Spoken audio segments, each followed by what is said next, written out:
We see you and we hear you. Thank you. Yeah, good check. The Senate of Virginia, Richmond, Virginia.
Senate Committee Room, B 306.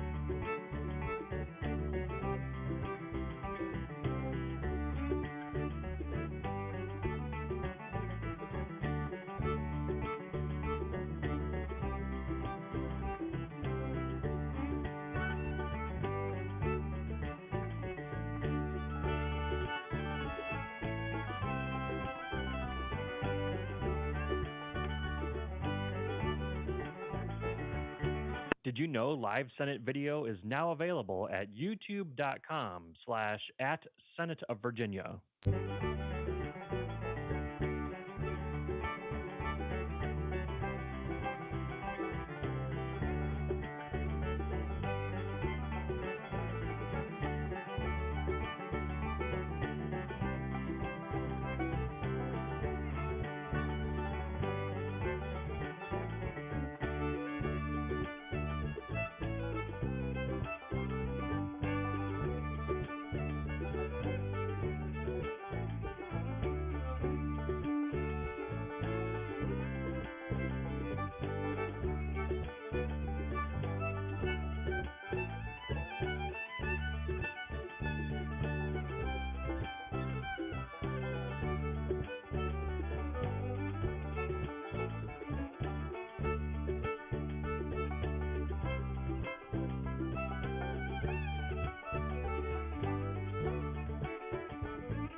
Senate Committee Room, B 306.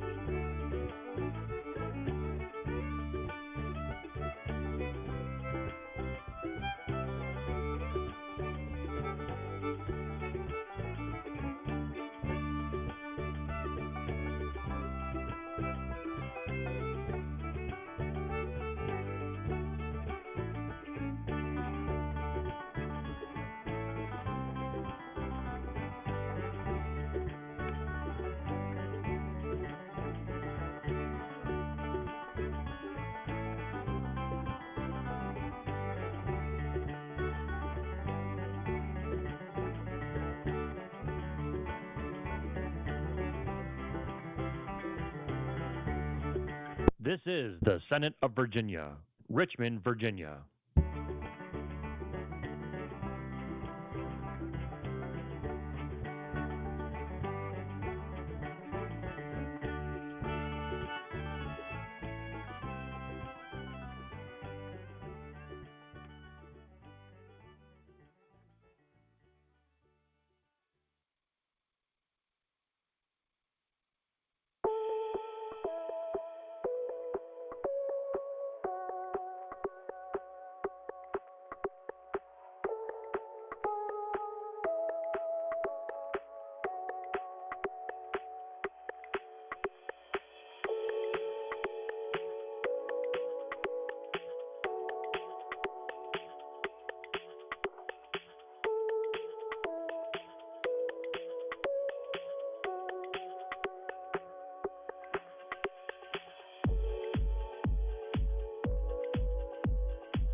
This is the Senate of Virginia, Richmond, Virginia.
Senate Committee Room, B 306.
Did you know live Senate video is now available at youtube.com/@Senate of Virginia?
Senate Committee Room, B 306.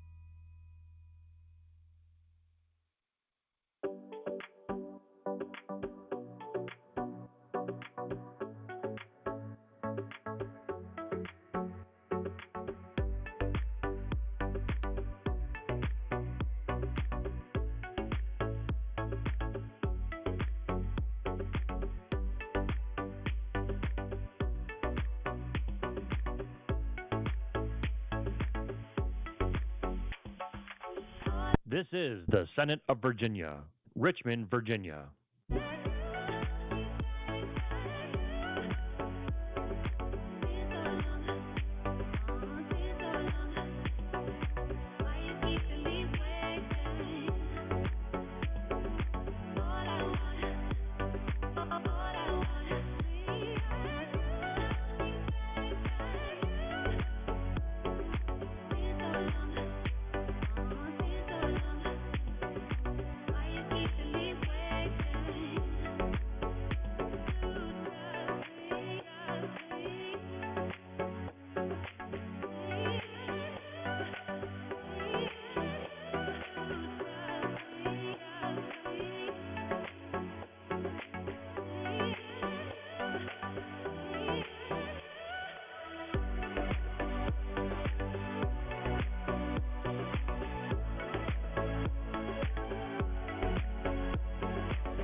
This is the Senate of Virginia, Richmond, Virginia.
Senate Committee Room, B 306.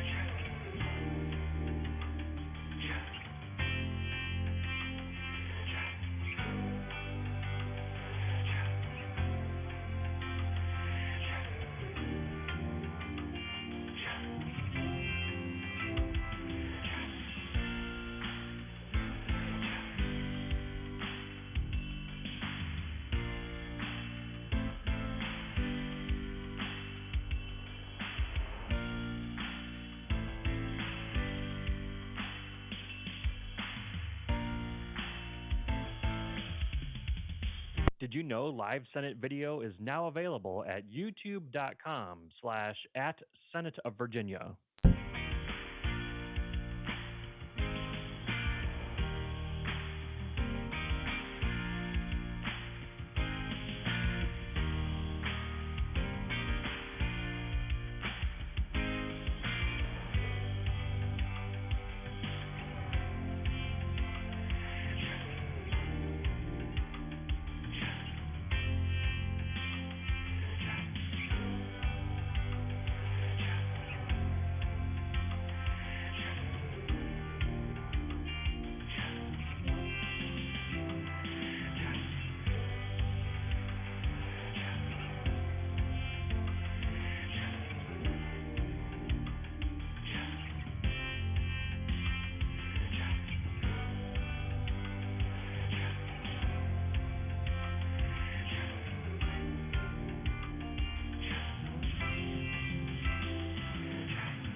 Senate Committee Room, B 306.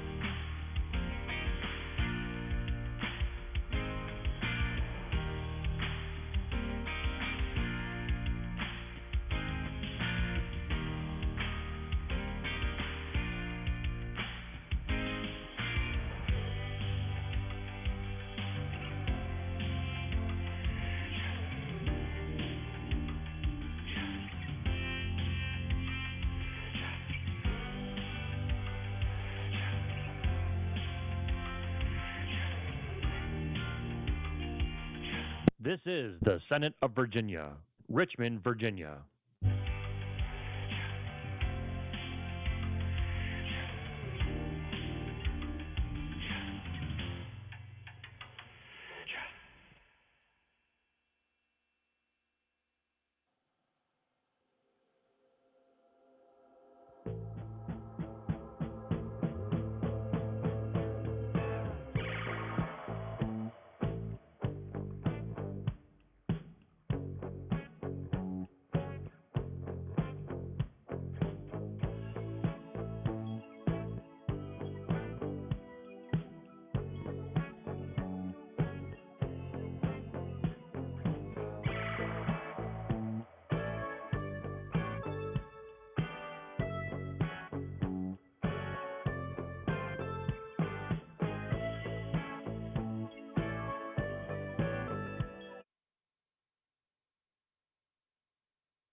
the Senate of Virginia, Richmond, Virginia.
Senate Committee Room, B 306.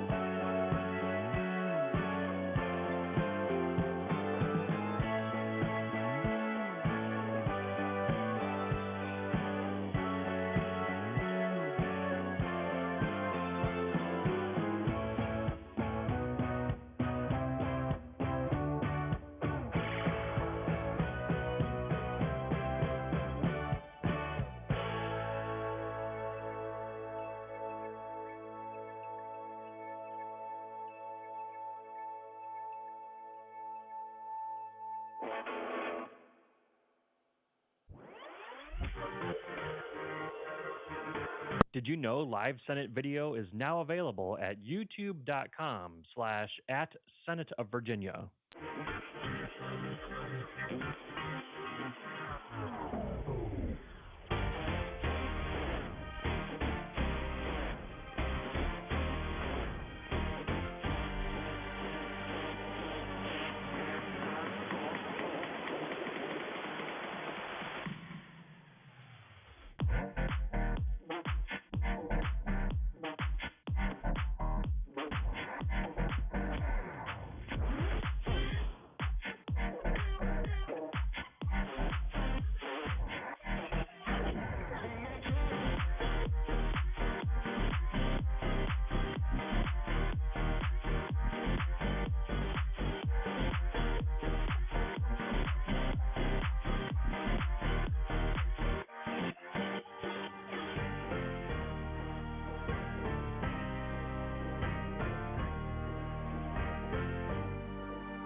Senate Committee Room, B 306.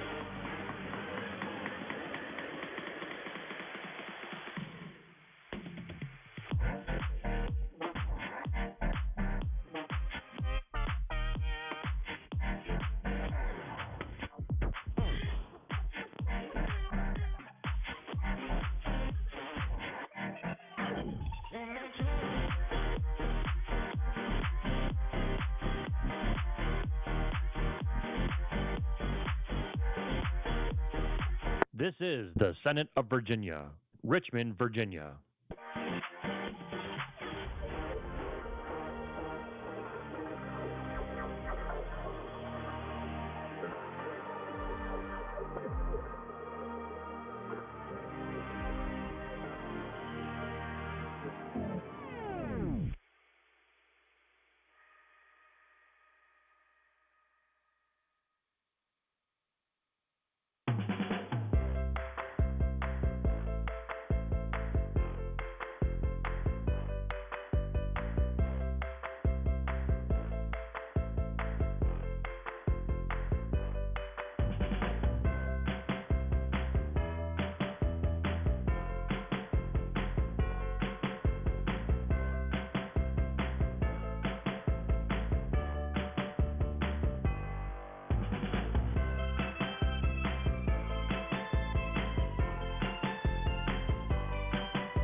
This is the Senate of Virginia, Richmond, Virginia.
Senate Committee Room, B 306.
Did you know live Senate video is now available at youtube.com/@Senate of Virginia.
Senate Committee Room, B 306.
This is the Senate of Virginia, Richmond, Virginia.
This is the Senate of Virginia, Richmond, Virginia.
Senate Committee Room, B 306.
Did you know live Senate video is now available at youtube.com/@Senate of Virginia?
Senate Committee Room, B 306.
This is the Senate of Virginia, Richmond, Virginia.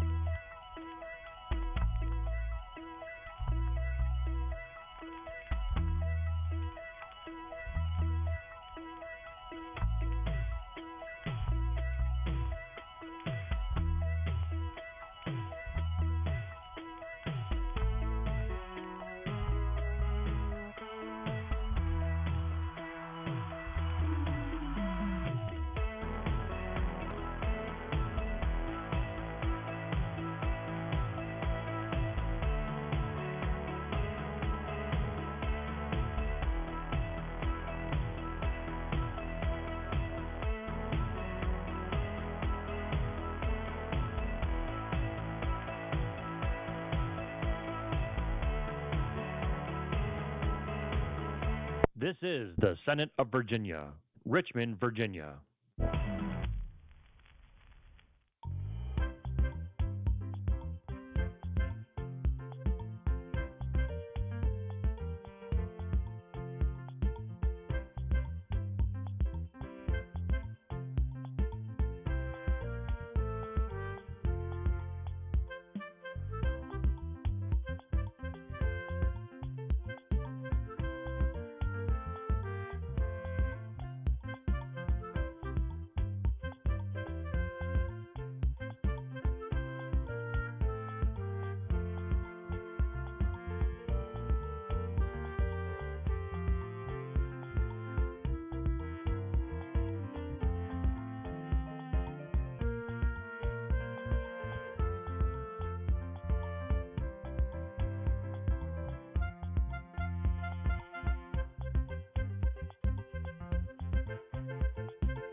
Senate Committee Room, B 306.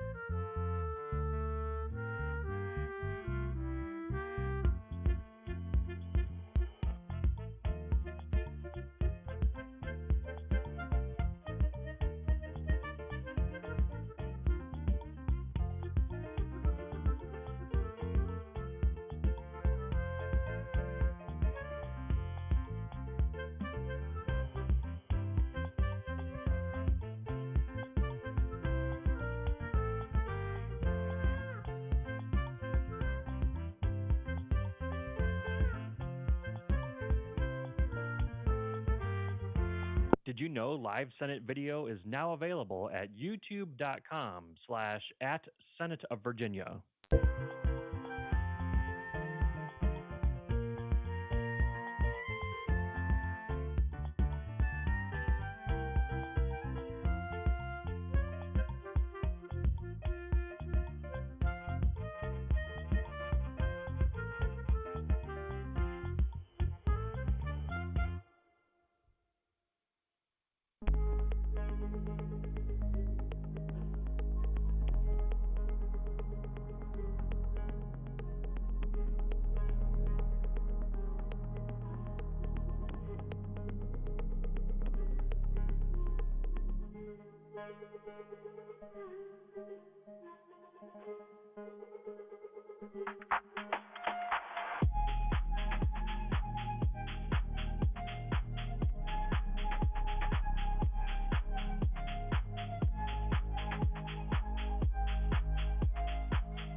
Senate Committee Room, B 306.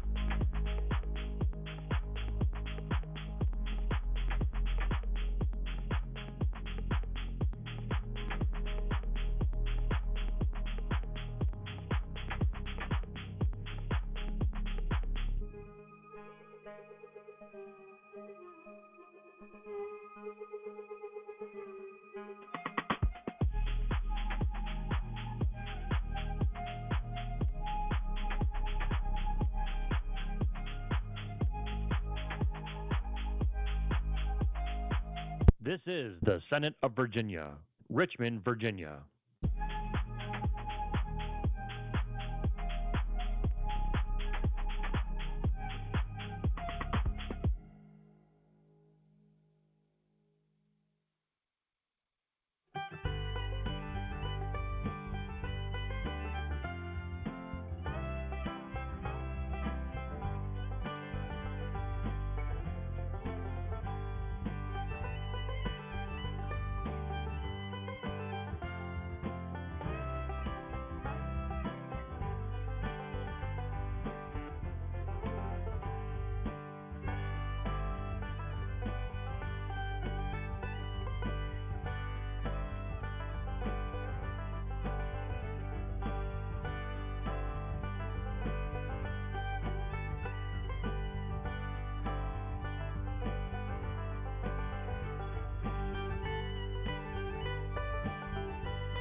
This is the Senate of Virginia, Richmond, Virginia.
Senate Committee Room, B 306.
Did you know live Senate video is now available at youtube.com/@Senate of Virginia?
Senate Committee Room, B 306.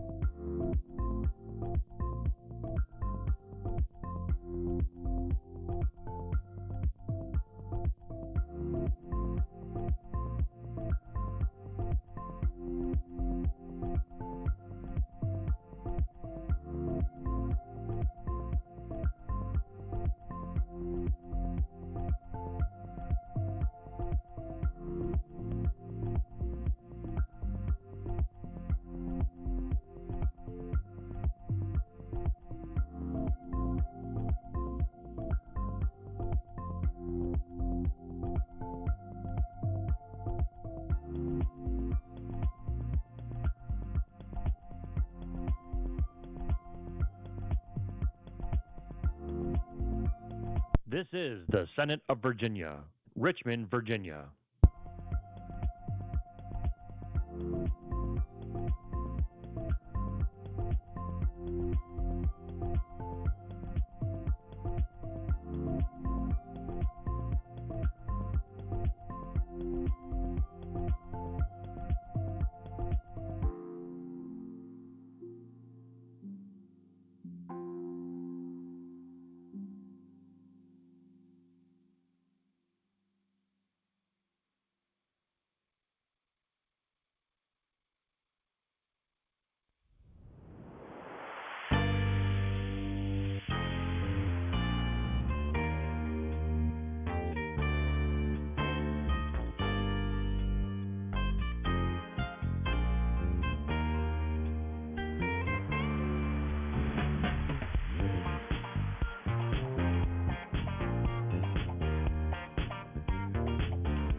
This is the Senate of Virginia, Richmond, Virginia.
Senate Committee Room, B 306.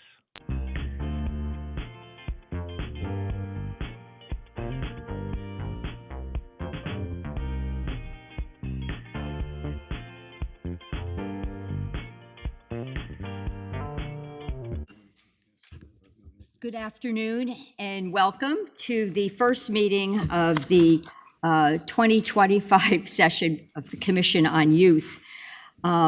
We have a very important agenda before us, and our agenda will hopefully in some meaningful way give us a greater understanding of the operations at Bon Air and the children in our care who are being served at Bon Air.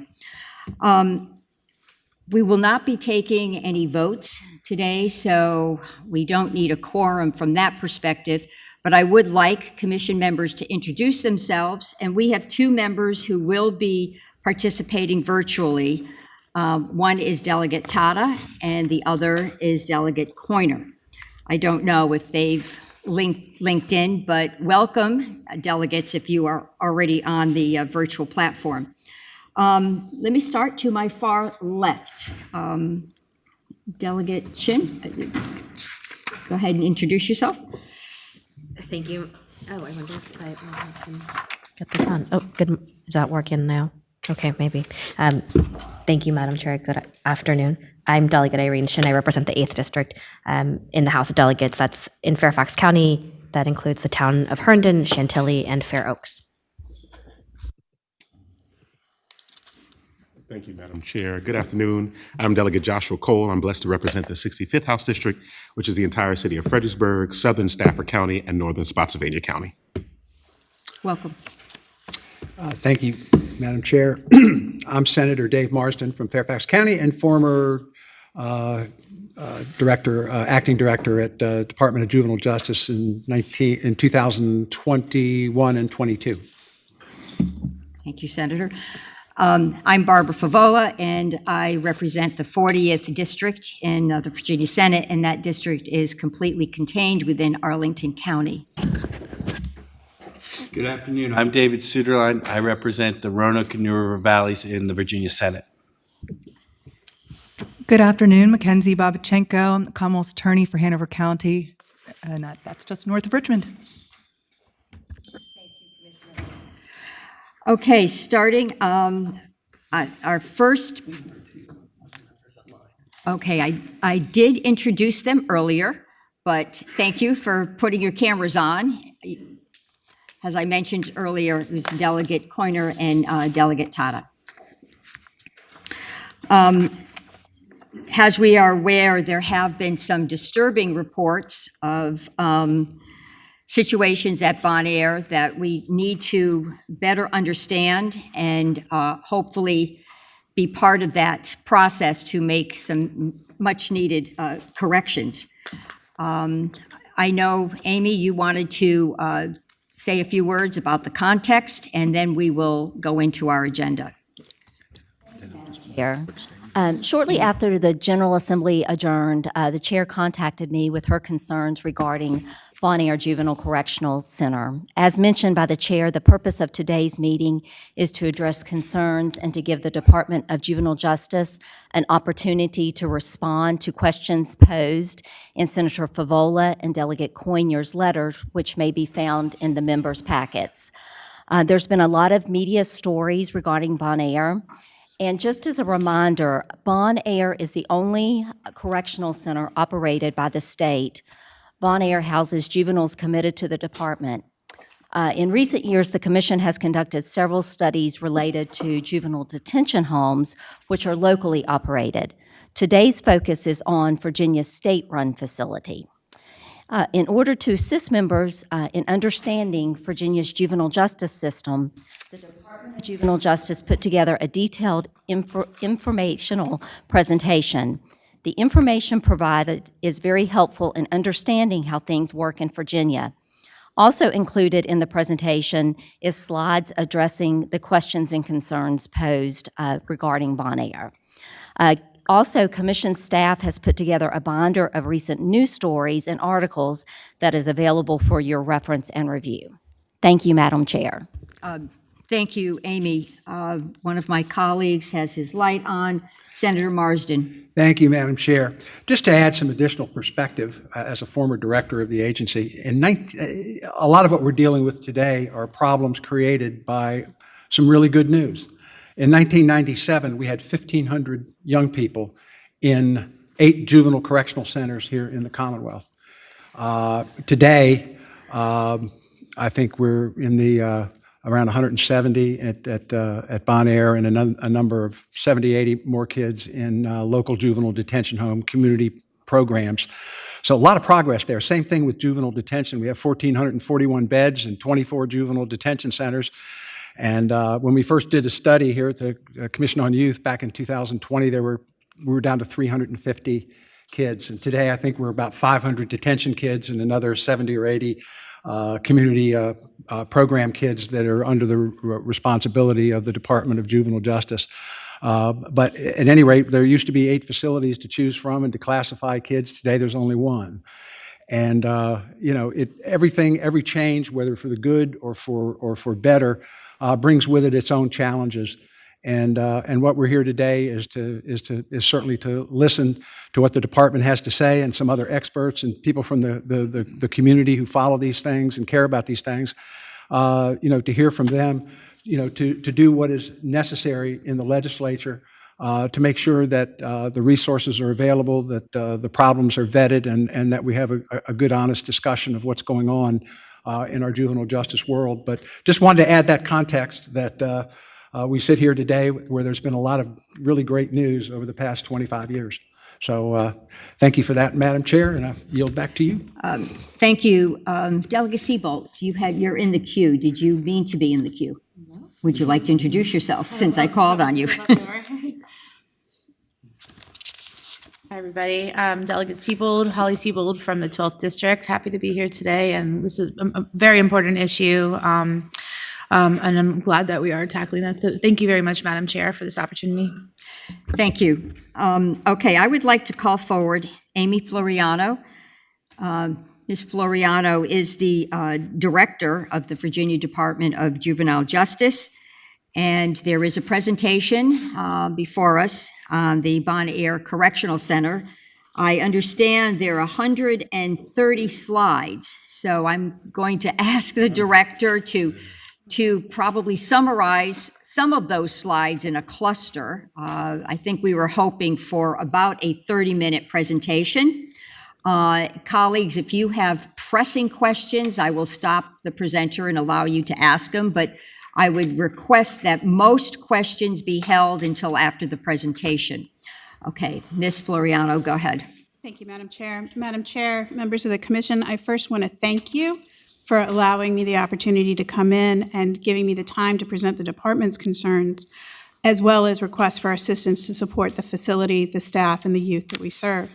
For those of you that I have not met yet, my name is Amy Floriano. I come to the Department of Juvenile Justice after approximately just under 20 years of work in the juvenile justice system, starting my career with the defense team of Lee Boyd Malvo, the DC sniper, moving into time as a public defender, and subsequent to that, as a juvenile prosecutor. I do want to point out that I noticed that sometimes the word prosecution makes people a little nervous, but juvenile prosecution is a very different item. There is nowhere contained within 16.1 of the Juvenile Code that the word punishment is used. It is wholly focused on rehabilitation. And part of what led me into this position is some of the changes that occurred in 2015, which will be relevant to the discussion today. In 2015, the length of stay guidelines were dropped substantially for indeterminately committed youth. The problem that happened there is some of the policies that we were seeing set up here in Richmond were not working out and were not serving the youth that we had on the street. And so one of the focuses of why I am here and in this position is because DJJ fundamentally serves a purpose for the youth in the system, and that purpose is rehabilitative in nature. If DJJ does not stand up and serve the youth as they come to us, statistically, the youth that encounter DJJ services end up dead or in prison, and neither one of those are acceptable options for me. And that's why I'm very passionate about addressing some of the issues that DJJ had and making sure that the youth needs are met fundamentally as the top focus. So to explain a little bit about how and what DJJ serves, if you look at this is a very basic system overview, and I'll just run through it very quickly for people who are not familiar with the juvenile justice system. So initially, a youth commits a behavior on the street. The officer develops probable cause. They come into intake. Intake at that point issues either a charging document or diverts for services in the community. If a petition is issued, which is a charging document against juveniles, the Commonwealth Attorney then can decide whether to leave that charge in juvenile court or try that charge or send the charge to circuit court and try the youth as an adult. You'll see here that it's split out both JDR and circuit court, and underneath those are the sentencing options. The sentencing options listed under JDR and circuit court is where DJJ ultimately comes into play in our direct care system. There are two different ways that you can come in to serve a commitment with the Department of Juvenile Justice, either as an indeterminate commitment in which the department decides when you're released, or a determinate or a serious offender commitment in which the judge has you come back and determines whether or not you're ready to go back into the community. So looking at the youth that we serve, you can see overall our intake decisions dipped somewhat, and this is the number of youth coming into the system. So they dipped substantially during the COVID years, and you'll hear me say that repeatedly throughout this presentation, that the COVID years and the data that come from that is something that is an anomaly all the way around. So we kind of have to take that part out in considering the juvenile trends. But we're at roughly 41,000 intakes that occurred in 2024. We had a 65.7 increase in juvenile complaints from 2021 to 2024. Now, I told you when I came into this position, it was right after the JLARC report was issued in 2021, which was helpful to me because it set a roadmap of things that needed to be addressed in juvenile justice. But one of the things that was most important to me was looking at an overall system-wide impact on service provisions and service offerings. I think that while I know today we are talking about the deep end of the system, it is crucial that we invest in the front end of the system to avoid them coming into the deep end of the system. So you really have to look at it holistically. And one of the focuses for me was hitting every single transition point for the youth and making sure that we had the services that we needed in place for those youth. Our population now is very different than the population 10 years ago. The kids, if you talk to them now, will tell you that. They're dealing with different issues.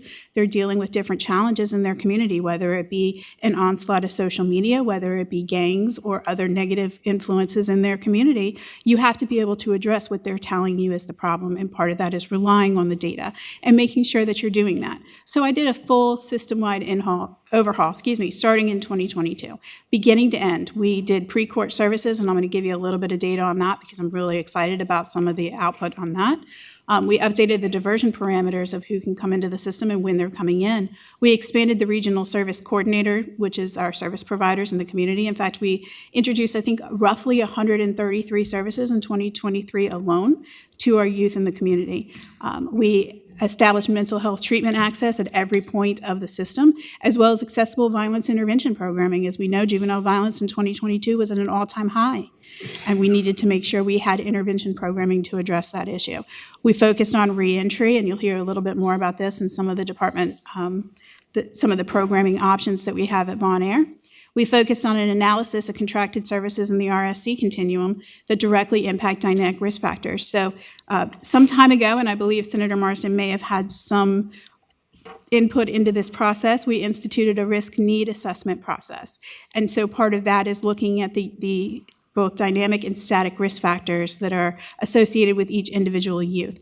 The focus for us became prioritizing those services which had an impact on dynamic risk factors and could therefore show that they were effective with this population of youth. We replaced EPICS with FOCUS, which is focus on clients under supervision, to better address and target the youth that are on our probation supervision. And we replaced the recommendation tools after we did a judicial survey from the SDM to the DRT. Overall, this is just kind of a basic map of our system revamp plan and all of the things that we have put into place since 2022, addressing diversion, probation, the placement algorithm in which we consider the medical needs, treatment needs, and vocational needs, pre-placement services, which I'll get to a little bit in a minute, and some of the actual programming that was bolstered in the facility. So one of the things I mentioned briefly, but pre-court services was one of the first initiatives that we put into place, and it went into effect statewide in June 1st, 2022. And the idea behind pre-placement services was that I would have kids that would come in and a petition would be issued and they would not get to court or get offered any services for an extended period of time. One of the things that we really wanted to do was make sure that within 5 business days of a petition being issued, our staff was coming into contact with the youth and their families and offering voluntary services. This did 2 things. It got to the issue right when the family and the kids were knowing what was going on, right? If you wait 6 months and you ask a kid, why did you do that 6 months ago? What are they going to say to you? I don't know. I don't have any idea. Look, you can ask me what I did last week and I'm not going to be able to tell you, right? So waiting to get to that therapeutic point and that touch point with the kids until after they had been adjudicated was not working effectively. Another thing that this did, and as a former prosecutor, this is an issue that I had fundamentally in addressing where I was in the system.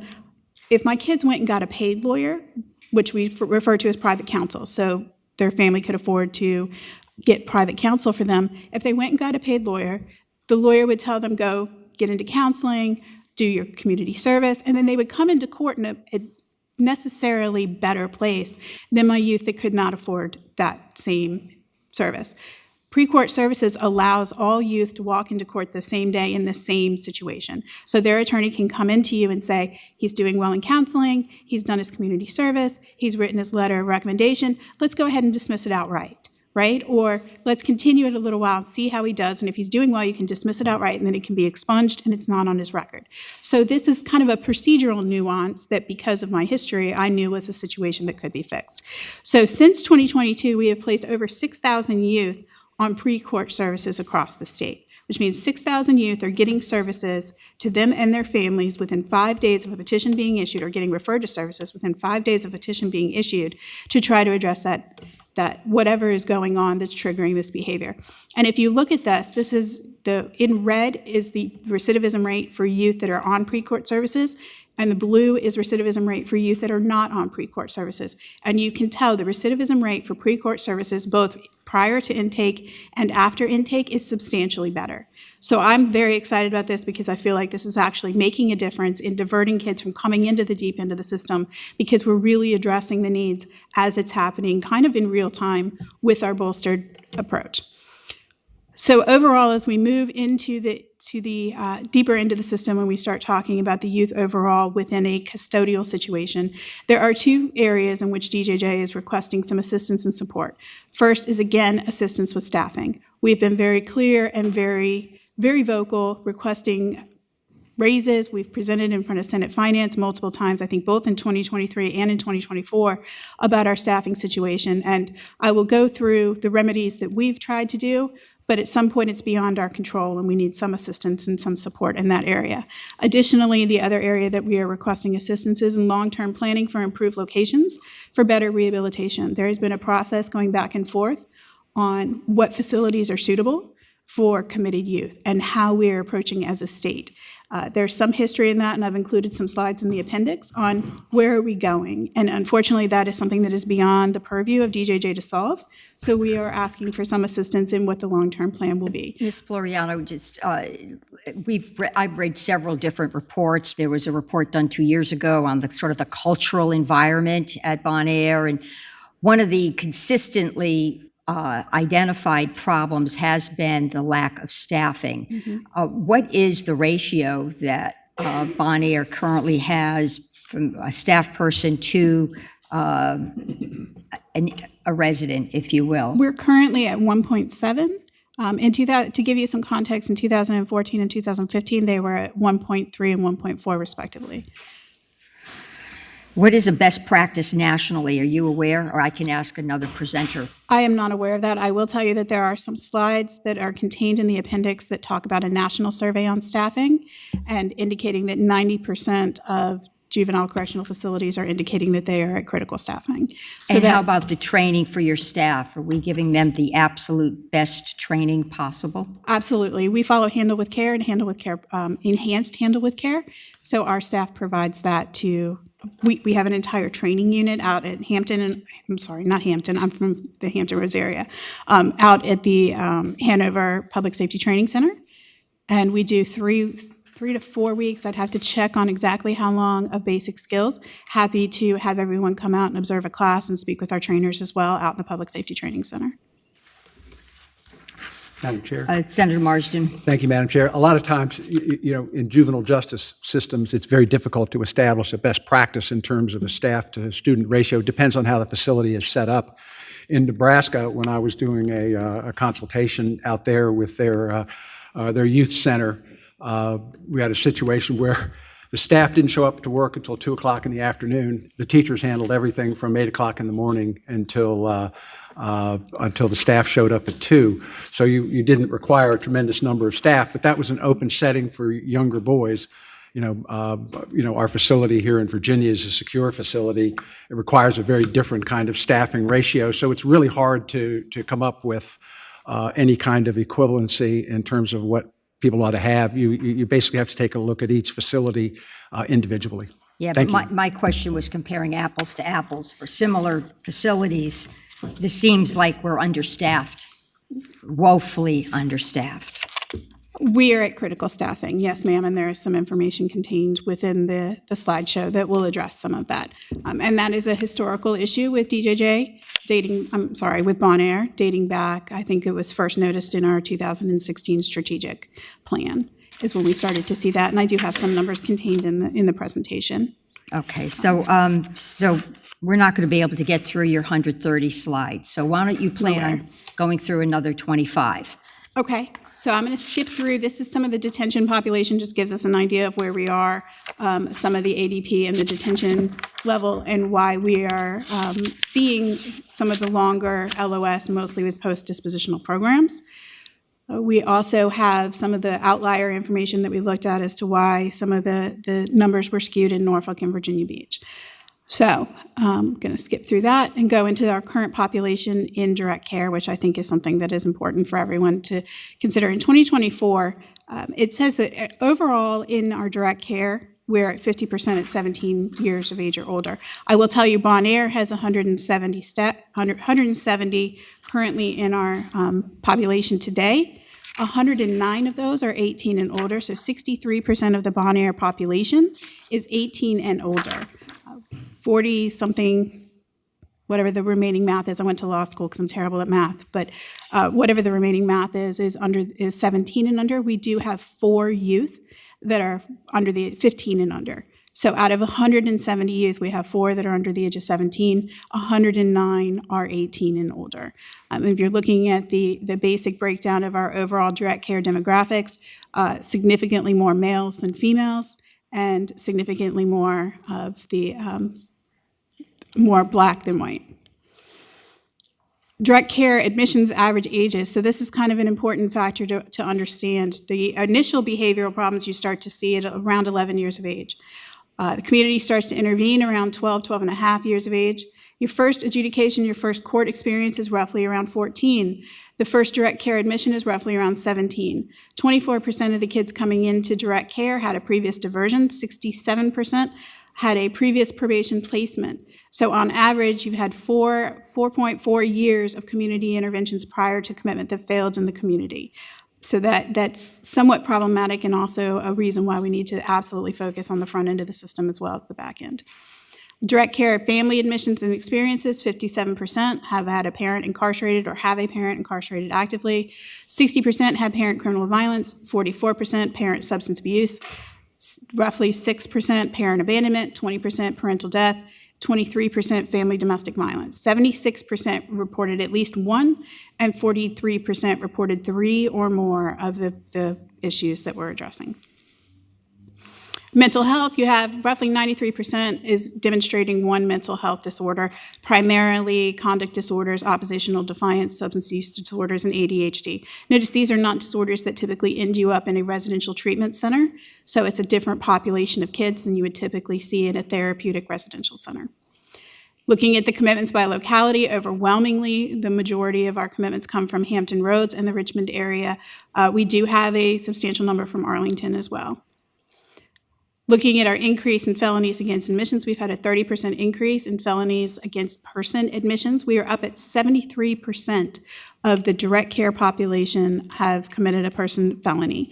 Now, this is helpful because that's typically, to Senator Marsden's point, what you would like to see. You don't want kids that have been stealing cell phones. You don't want kids that are doing lower level, lower risk behavior in the direct care population. Direct care is specifically designed and aimed for the harder, more challenging population. We do not want lower level offenders anywhere near an incarcerated level. Question. Yes, ma'am. This is not directly related to your chart, but is there an individual treatment plan for each youth so services can be tailored, progress can be monitored, and you can see if, in fact, there's some growth in the rehabilitation end? Yes, thank you. We actually do, initially we do what the YAZI risk assessments from beginning to end, and then we also, when they have been placed in their placement, which I will get to a little bit in a second, we do develop individualized treatment plans. We do with their service provider. We also have initial assessments when they're coming into the system, which we've streamlined a little bit, and it takes into account their psychological needs, their vocational needs, and their education needs to best match them up with a treatment provider. We have expanded the amount of residential treatment providers that we have, meaning that we can keep kids out of the actual facility and placing them in a third party or an alternative provider as needed for some of their mental health aspects or for certain behaviors that we can focus on. So, and we regularly do reinitiate a YAZI within certain designated times that are committed youth. Norfolk has been and remains our first in the commitments out of all of the 32 CSUs, followed by Lynchburg, Newport News, and the city of Richmond. Direct care admissions, again, this shows that we have had a substantial increase in direct care admissions for violent person felonies, as well as acts of violence and violent juvenile felonies, which are all separate distinctions. The alternative placements is something I just briefly mentioned. When they come in, we have a placement algorithm which takes into account all of their treatment needs. And I will note that the 2021 JLARC recommendation and one of what was the guidance in looking at the LOS was to better tie treatment needs to the amount of time that they were contained within direct care. And so we have really focused on making sure that we're hitting treatment completion and addressing the needs for each child, as well as being able to access acute needs through our regional service coordinator provider. But you will see this, we do prioritize using alternative placements as needed to avoid bringing additional kids into the facility that do not need to be there. So we are at 2024, we've increased from 8% to 44% increase in using alternative placements. So the community placement programs, these are state-operated programs that operate within various detention centers. These are designed to keep some of our lower level youth closer to home to access those services, and we have about 6 that are operating right now. They allow the committed youth to be in smaller settings. It allows them to stay closer to family. We have focused also on implementing work release, step downs, and furloughs for the youth as they reenter back into the community, and trying to prioritize using the CPPs for that nature as well. So this is just a current snippet of our ADP by where they are, direct care, where they are, whether they're in a contracted area, whether they're in a CPP, or whether they are in the facility. And this is a breakdown of the severity. Unfortunately, again, most of the youth coming into our population have committed a violent person felony, so you're going to see high numbers no matter where they go in the system. This is, again, the breakdown for the CPPs. You'll notice Shenandoah Valley, I think, has the lowest number of the most serious committing offense out of all of the CPPs. Occasionally, the youth, when they're in a CPP, the CPP, it's all voluntary for the CPP, so they can change their mind based on behavior. So occasionally, we do have youth that come to Bon Air from the CPPs to make sure, because they're no longer compliant in their behavior, and the CPP says we can't do anything additional with this. And so we've had 53 roughly kids moved since 2020 to Bon Air from the CPPs. There was a number of challenges that we have done our best to follow the JLARC instructions to rectify with how they were set up. The initial MOA setting these up were done very quickly. There wasn't a whole lot of planning, and how are they going to know some of the problems that could potentially pop up in developing these CPPs.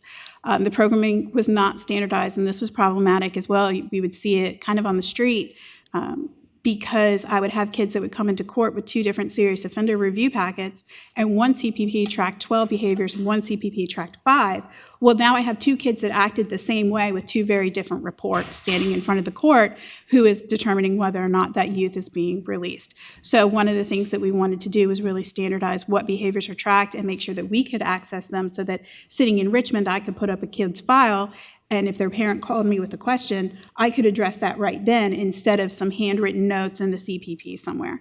There was no financial oversight initially set up, no system of tracking expenditures, and we ran into a few numbers on that. And so overall, because some of these programming challenges existed back then, the recidivism rates were very high. They do remain high, but since 2022, we have made dramatic changes in standardizing and addressing a lot of the issues with the CPPs. We did, per the JLARC report, hire a CPP manager, and they have standardized and made sure that we have programming available in all of those areas. I will just say, Amy, would you please annotate, there's a slight reduction in the recidivism rate, but the recidivism rate is high. It's very high. So I think that's a telling fact that we're not meeting our rehabilitative mission the way we should be. So perhaps we can gather more information on that particular point, and you can provide us with an answer at a later date. Absolutely happy to, and I think it's very much a concern for me as well, right? Wherever the kid goes, I want him to get the best programming available, because that gives him the best shot of not coming back. And many times we've seen it on the street. I have one shot with these kids. They get out, and their history is such that it is that if I'm not effective and if DJJ is not effective, then again, they end up dead or incarcerated. And again, that's just not ideal for anyone. No one wants that. And so we have had a slight reduction in recidivism, but you'll notice also, to that point, the recidivism reduction is kind of correlated with those CPPs that have lower level offenders. So they had a lower risk to reoffend to begin with. Shenandoah Valley, Rappahannock, Prince William, those all tend to house our lower level offenders because a lot of them don't have vocational programming options, although Shenandoah Valley does do a great job with their live welding. So, all right, getting into some of the concerns specifically with Bon Air Correctional Center. So one of the things that we have focused on since 2022 is increasing the rehabilitative programming in direct care. Again, I come from the ilk of being very concerned that I'm sending a kid to DJJ, and if I'm taking time off of his life, in essence, I want to make sure it's effective, and I want to make sure it's working, and I want to make sure we're giving him the best chance we can. And I think that's inherent in juvenile prosecution that sometimes gets put by the wayside by the term prosecution. But everyone that's involved in juvenile prosecution is focused on rehabilitation. Punishment is nowhere in what we're looking to do. So what we did was we, again, revamped the assessment process so that we had quicker assessments happening that addressed more of the potential factors that the youth may need to have addressed. We standardized offerings of the community placement programs. We bolstered ART, CBT, DBT, and relapse prevention within the facility. We accessed the regional service coordinator for acute needs. We did intensive violence and gang intervention programming, and I have some updates on that as well for some of our more gang-involved youth that we were seeing in the facility. We switched to facility-wide PBIS, which I'm sure anyone who has familiarity with the education system has heard of PBIS before. We've now implemented it facility-wide. We did a reorganization of BSU, and we're implementing the 7 Challenges Substance Abuse Program because the current substance abuse program that we had was only targeted at marijuana and not sufficient for our population of youth. So we are in the process of implementing 7 challenges. We've done pre-placement and pre-release services that were implemented to try to get to those transition times, right? We know that kids have the most anxiety at a time in which they're facing the unknown.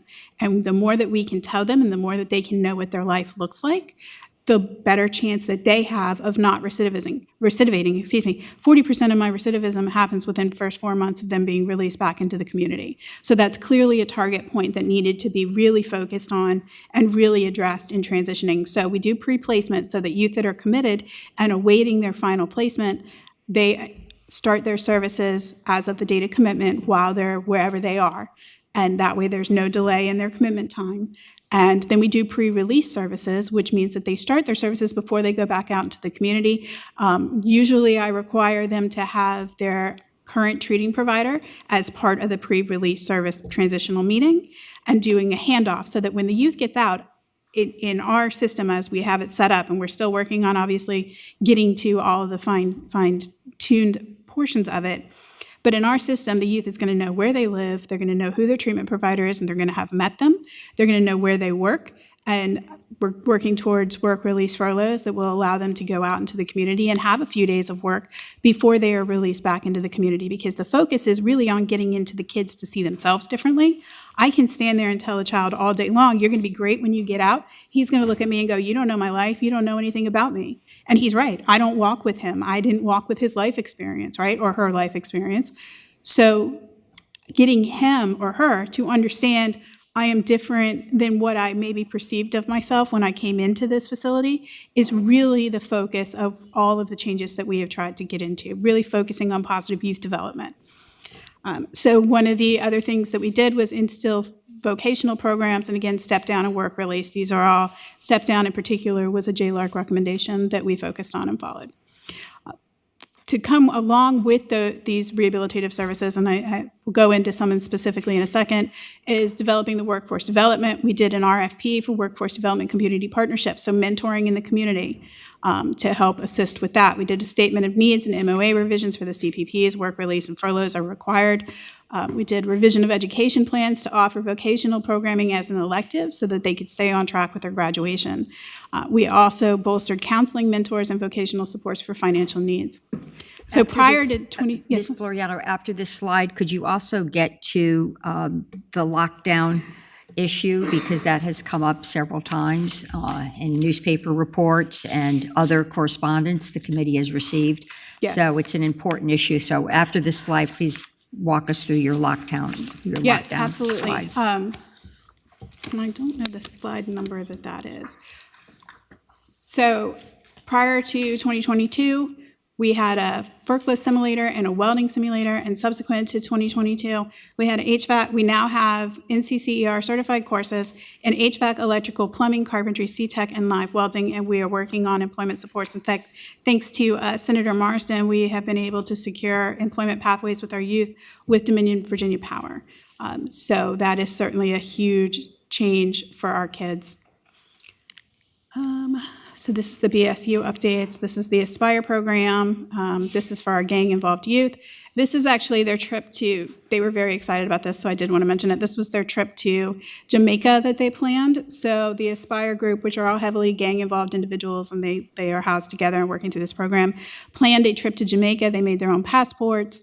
They obviously decorated to make it look like Jamaica. They had the little airplane that they came up with, and the food that they were prepared that considered to be a Jamaican meal is how they explained it to me. So this is PBIS. We've instilled that. We've done several monthly incentive events, ice cream socials, talent shows, sock hop, something in the water, flag football. And I do have some photographs of these events. I think that some of the misconception is sometimes that the kids are always behind the door. These are the photographs of them not being behind the door and some of the events that we've specifically done. You see the incentive room for PBIS that they can earn in part of their behavioral modification. We had a outdoor barbecue. We've had graduations. Here's some additional things where we have the trafficking symposium. They had a talent show, basketball competitions, the Black History Month presentations that they did, as well as some of the Christmas wrappings and family events that they did. This is more of the talent show as well as ROTC. And we had DMV come in and help them get driver's licenses and Virginia identification cards. These are some of the General Assembly visitors that have come and spoken and toured the area, as well as given speeches at graduation. So both of which we very much appreciate coming, and certainly both were short notices, and additional visitors that have come and toured the facility.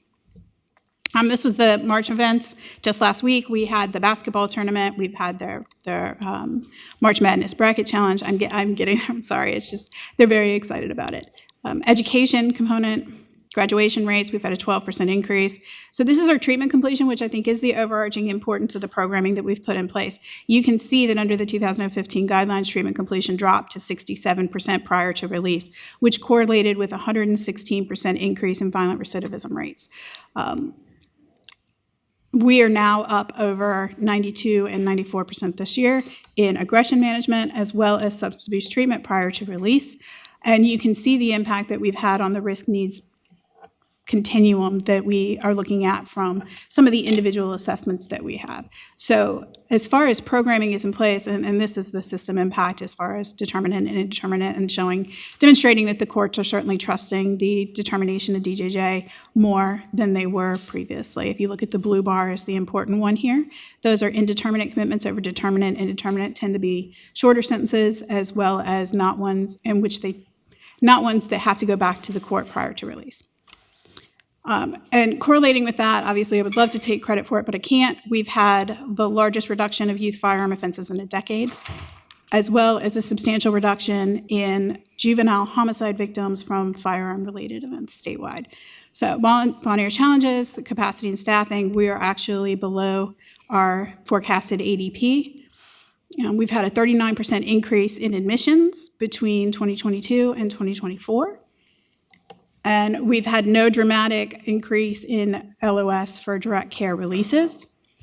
This is a question on capacity and some of the questions that we received on LOS. If you look at this in 2019, you started to see the rate in admission rates change in 2019. However, 2020 happened with COVID, kind of threw all of our numbers off. And in early 2022, which is a full year before the implementation of the 2023 guidelines, that's when you saw the reversal of the rates and the release and admission rates.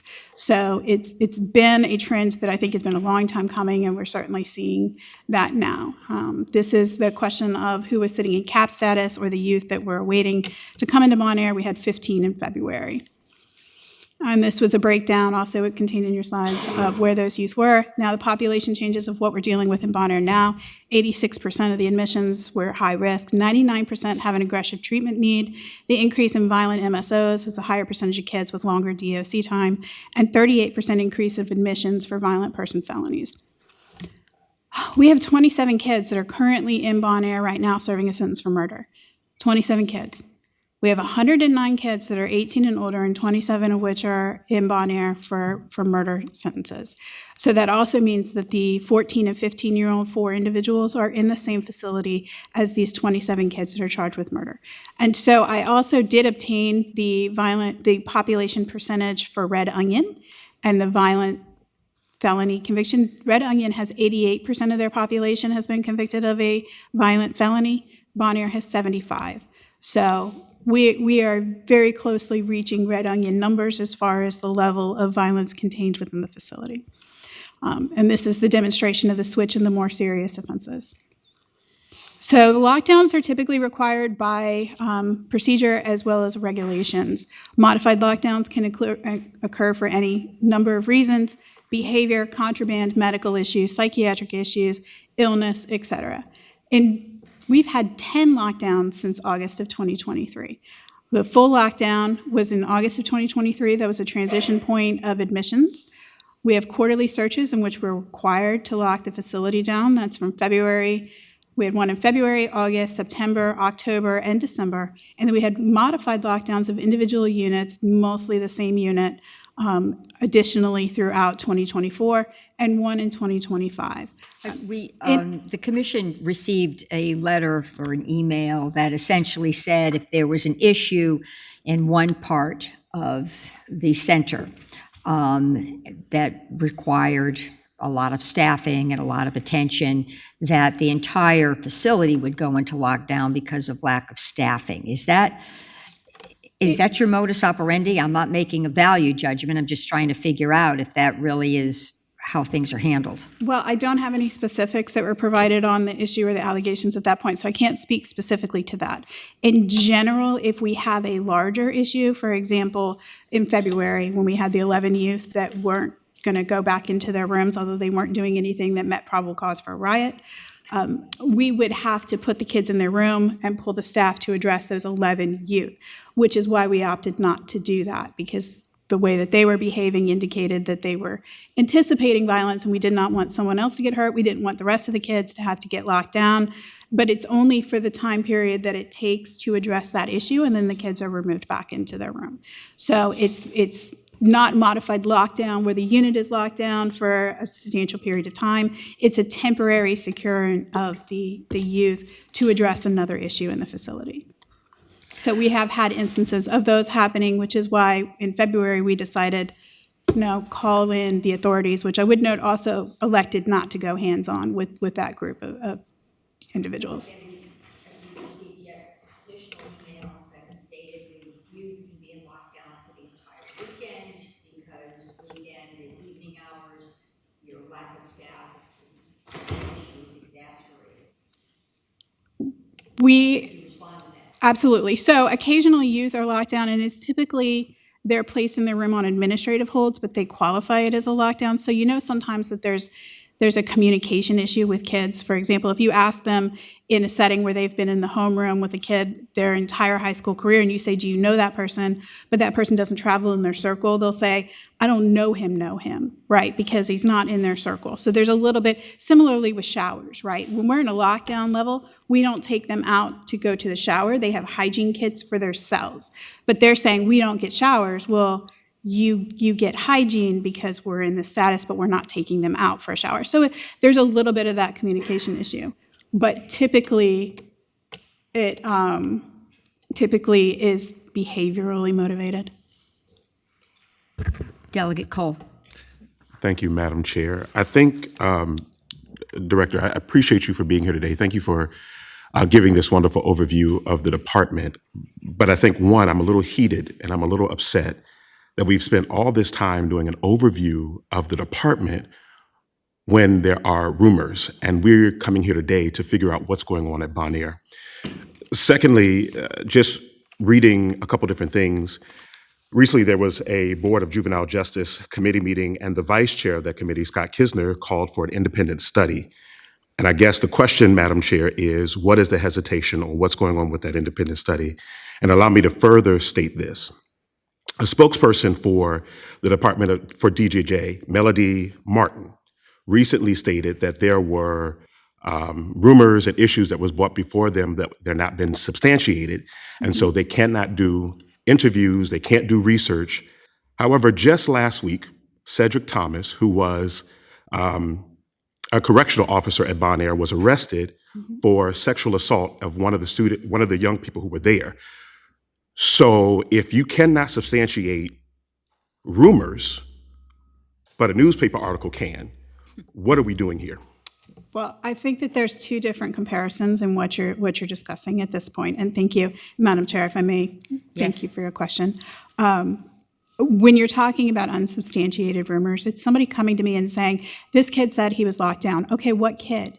right? What kid? When did he say he was locked down? My facility has cameras on it everywhere, right? So I could pull a kid's door and I could investigate it and I could look and say he was locked down and address that with my staff.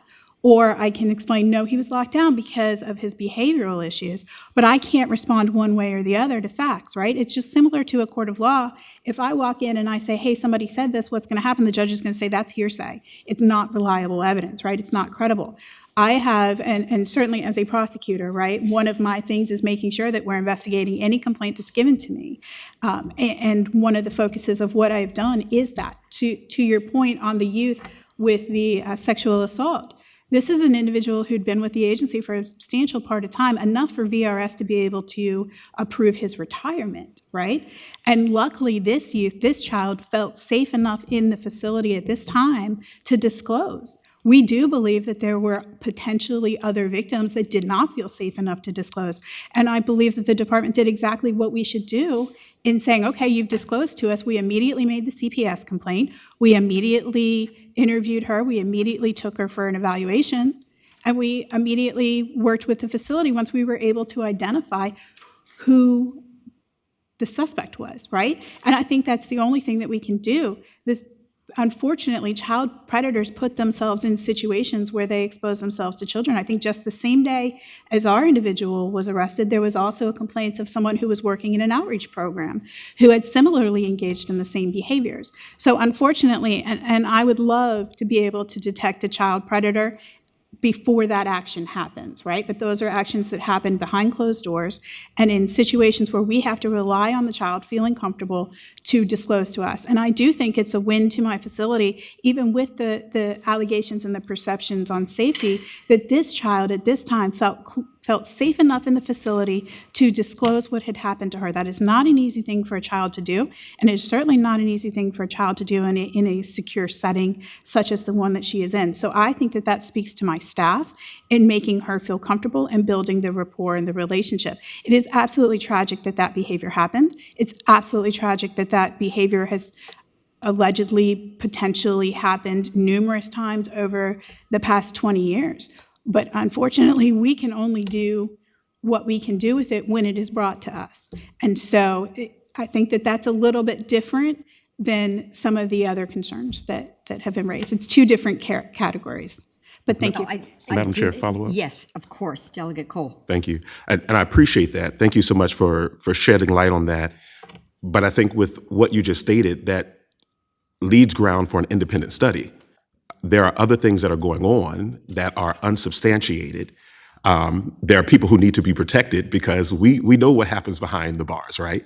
And so we want to make sure that there's an independent study. And so I don't know what the proper recourse is, but on record, the vice chair of the Board of Juvenile Justice is stating that he believes that an independent study is necessary. Right, and the board has the ability to raise that issue and to move for that.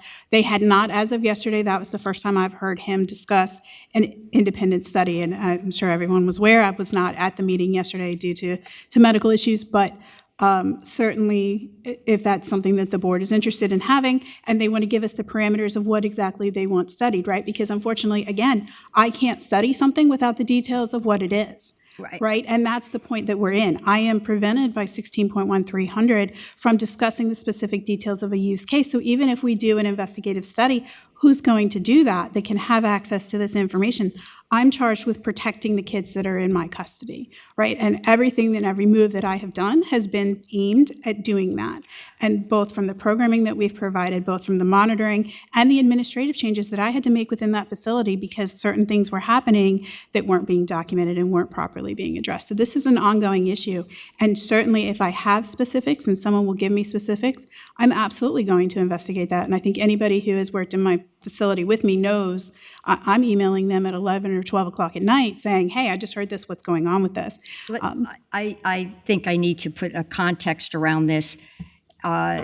Yes, there are some specifics. You certainly have confidentiality rules you have to abide by. There's also some structural and systemic issues that can be looked at from an organizational standpoint that would benefit from an independent investigative authority. And I do hope it is the will of the commission with unanimous consent that we I can send a letter to the governor asking for an independent investigative report done on specifically Bon Air.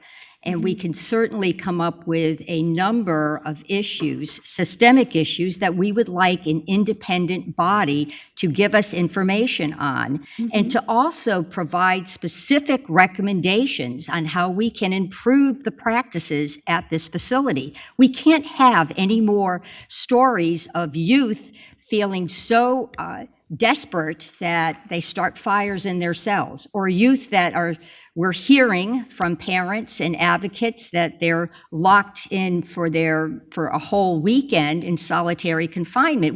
That's not the practice that we want to see Bon Air adopt. It's not helpful for our youth. It does not embrace the rehabilitative mission of your statute. Absolutely, and I think that's something that DJJ has been on board with. We have tried to approach other jurisdictions to set up smaller facilities in those jurisdictions to try to address, and we've been unable to do that. That's not something within the jurisdiction that I have to solve. That's something that would have to come from somebody that has more authority and more ability to do that than I'm able to do. We did do internal investigations. We've had several of them. We have regular audits.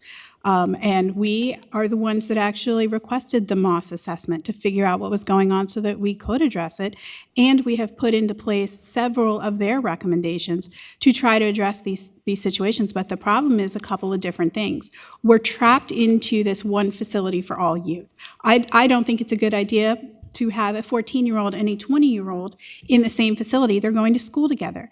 I don't have any ability to separate them. I have nowhere to put them beyond the CPPs, and I'm completely reliant upon them to accept my youth.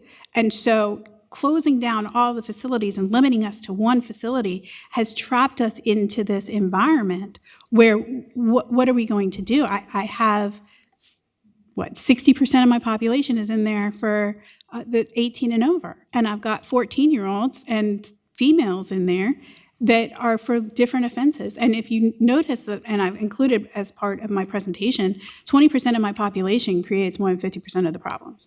It's not a pervasive issue with every youth that comes to us. Genuinely, a lot of our youth are really working hard to try to go along with their treatment, try to be better, try to get back out into the community. In fact, I've been in the facility a number of times and had youth come up to me and ask me to extend their stay so that they could complete their certificate in vocation. The kids are over the moon on the vocational programs. They're very excited about them. I just had one in a JDC who is coming into the system basically grill me on, well, what are the vocational options? How do I get into them? When can I get into them? They know about it and they're very excited about it. So as far as programming is and what we're offering regarding programming, I think that the department has come a long way and we're on point for that. But the location and the delivery of that programming is where we continue to struggle. Now, am I surprised that we have 3 youth in the facility that are starting fires? No. Again, we have a percentage of youth in there that are seeking behaviors. They have mental health issues that come along with them, and they engage in these types of behaviors. Part of the issue was initially the first fires were started with a laptop battery. We took the laptop batteries away from them. Then we had to switch their headphones because they were making tattoo guns out of their headphones. We had to switch to a different type of headphone, and they started the fires with those batteries. And it happens in 5 seconds. So it's not a lack of supervision. It's not a lack of staff. It's kids that have figured out how to do this, and then they copycat. So there's about 3 of them that have been responsible for all of these fires. Regarding the popping the sprinklers issue, I think that that's pervasive in any correctional facility. And frankly, I think that that's kind of a win for the behaviors that these kids usually engage in. If that's the worst of the behavior that they are engaging in, then I think that we're expecting too much of them to come down too hard on nuisance behavior, right? That's something we should be expected to be able to process. Okay, I think we're gonna conclude your presentation. Madam Chair, I've had my hand raised for a while. I'm sorry, is it a Delegate Coiner? Go ahead. It is. Thank you, Madam Chair. I, much like Delegate Cole, am frustrated listening to this presentation. I do have a letter that I sent that is in everybody's packet. Bon Air is in Chesterfield County, which I represent, and I did have a lot of conversations with leadership within Chesterfield County about our concerns. I went to Chesterfield County Jail, where 2 of the youth who had been at Bon Air were. There's more than 3 kids, because there's more than 3 of them that are now housed at Riverside and at Chesterfield County Jail. So there's more than 3. And, if I just look at the statistics over the last 3 years for fires, it has gone up 118%. I am frustrated that until delegates and senators started interacting with this presentation, we spent 32 of your 42 minutes talking about things that have nothing to do with the safety and well-being of everyone who's at Bon Air, those who are residents there and those who are working there. And, I sent a list of questions in a letter, most of which have not been answered. And I continue to be frustrated by saying something is not a lockdown when you're understaffed and kids cannot move about the facility because there is a lack of staffing, which to every person would feel like and be a lockdown. So when you say there have only been 10 lockdowns, fine. But we know the truth is probably, if we all got to sit and watch the videos in your facility for months on end, that kids were probably very limited by their ability to move around. I'm very familiar with PBIS. I was on a school board for 8 years. But I sat with 2 different youth and listened to the changes, because they were there before the changes took place, and they've been there since the changes have taken place. And it is a very different experience. And at the end of the day, when young men have been in our Chesterfield County adult jail, one of them in particular, for when I spoke with them for over 2 months, and I'm able to talk with our sheriff about what a model young man he's been, and the therapist he's been seeing about what a model participant, and then you talk to him about why he made the decision he made that got him put into an adult jail out of Bon Air, because when you have an incident, that's where you end up, at Riverside or Chesterfield County Jail. The reality is things are not going well at Bon Air. I look at the photos in your presentation, and it's like people's social media accounts. They show you what you want to see, but that's not all of life. And I'm frustrated that this entire presentation has not been focused on the things that we know are not going well. And I personally believe, after listening to my leadership, adult leadership, sheriff's office, my fire chief, my county leaders, after going and speaking with therapists who've interacted with them, I do think that an independent investigation needs to be done. I think someone ought to sit, if you're going to argue that kids are not kept in their rooms and that things aren't happening because they're bored and they aren't going to school regularly, then I think someone should sit and look at all the video, because what we keep hearing is you saying that's not occurring, and yet something has dramatically changed that has resulted in significant life and safety issues at Bon Air. And it impacts more than just those in Bon Air. Every time our police and fire report, there's someone in Chesterfield County that also doesn't have somebody available on the other end of the line, because they're at Bon Air. It impacts so many people, and we have to address it. And I wish, rather than a presentation full of things about other areas of the state, that we had just focused in how we can work together to address the issues. Part of it's staffing, but I think part of it is looking at the new programs that have been put in place and being willing to admit that maybe they're not working. Colleagues, That's all I have, Madam Chair. I would thank you, Delegate. I would like a motion directing the chair to send a letter to the governor asking for an independent investigation on the operations, practices, staffing, programming, mental health services, and other information that may help us move forward so we can actually make the necessary changes so Bon Air becomes a model program. Could somebody please move what I just said? So moved, Madam Chair. Second. Okay, motion has been made by Delegate Shinnon, seconded by Delegate Cole. May I ask for those in favor of that motion? Can I speak to the motion? You briefly? may. Senator Suderline. Thank you, Senator Favola, Madam Chair. I appreciate the presentation. I think that it's clear that The director is making an earnest effort, and progress has been made in this incredibly challenging situation.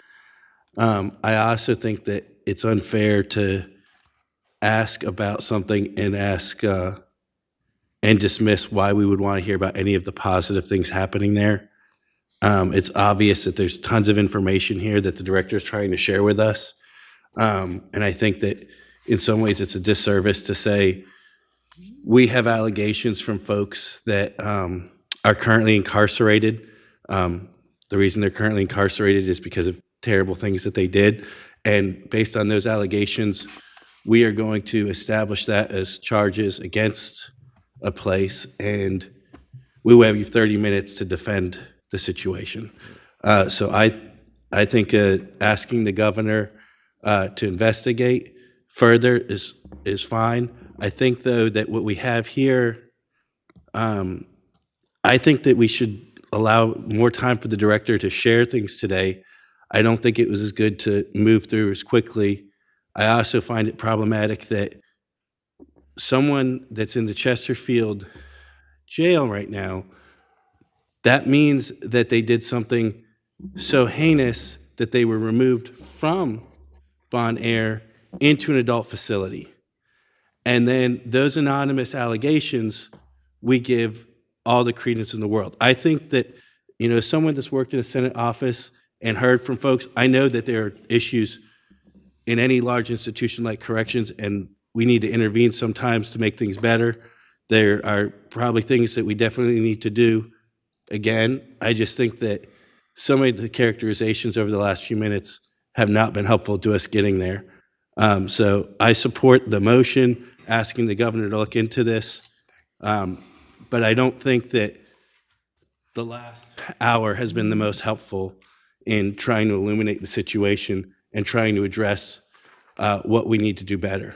So thank you, Madam Chair. Thank you, Senator Suderline. Perhaps the rest of the meeting might be more illuminating. We will hear from a national expert on best practices, Brett Peterson. We also are going to hear from an advocacy attorney, Julie McConnell, and then I will ask Ms. Floriano to return to the podium after we hear those presentations just for some concluding remarks.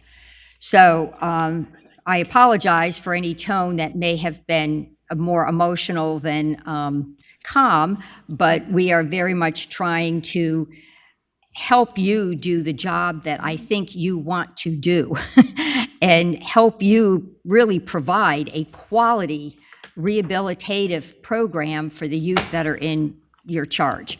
I know you have a tough job. I think you're probably trying to do the best with what you have, but we need to know what can help you do a better job. And that this is all in the context of we have to row this boat together for our youth.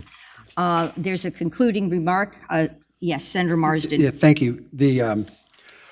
Certainly that's a good idea when you have an independent evaluation of something. Nothing wrong with that, but generally they tend to illuminate what's going on at a point in time.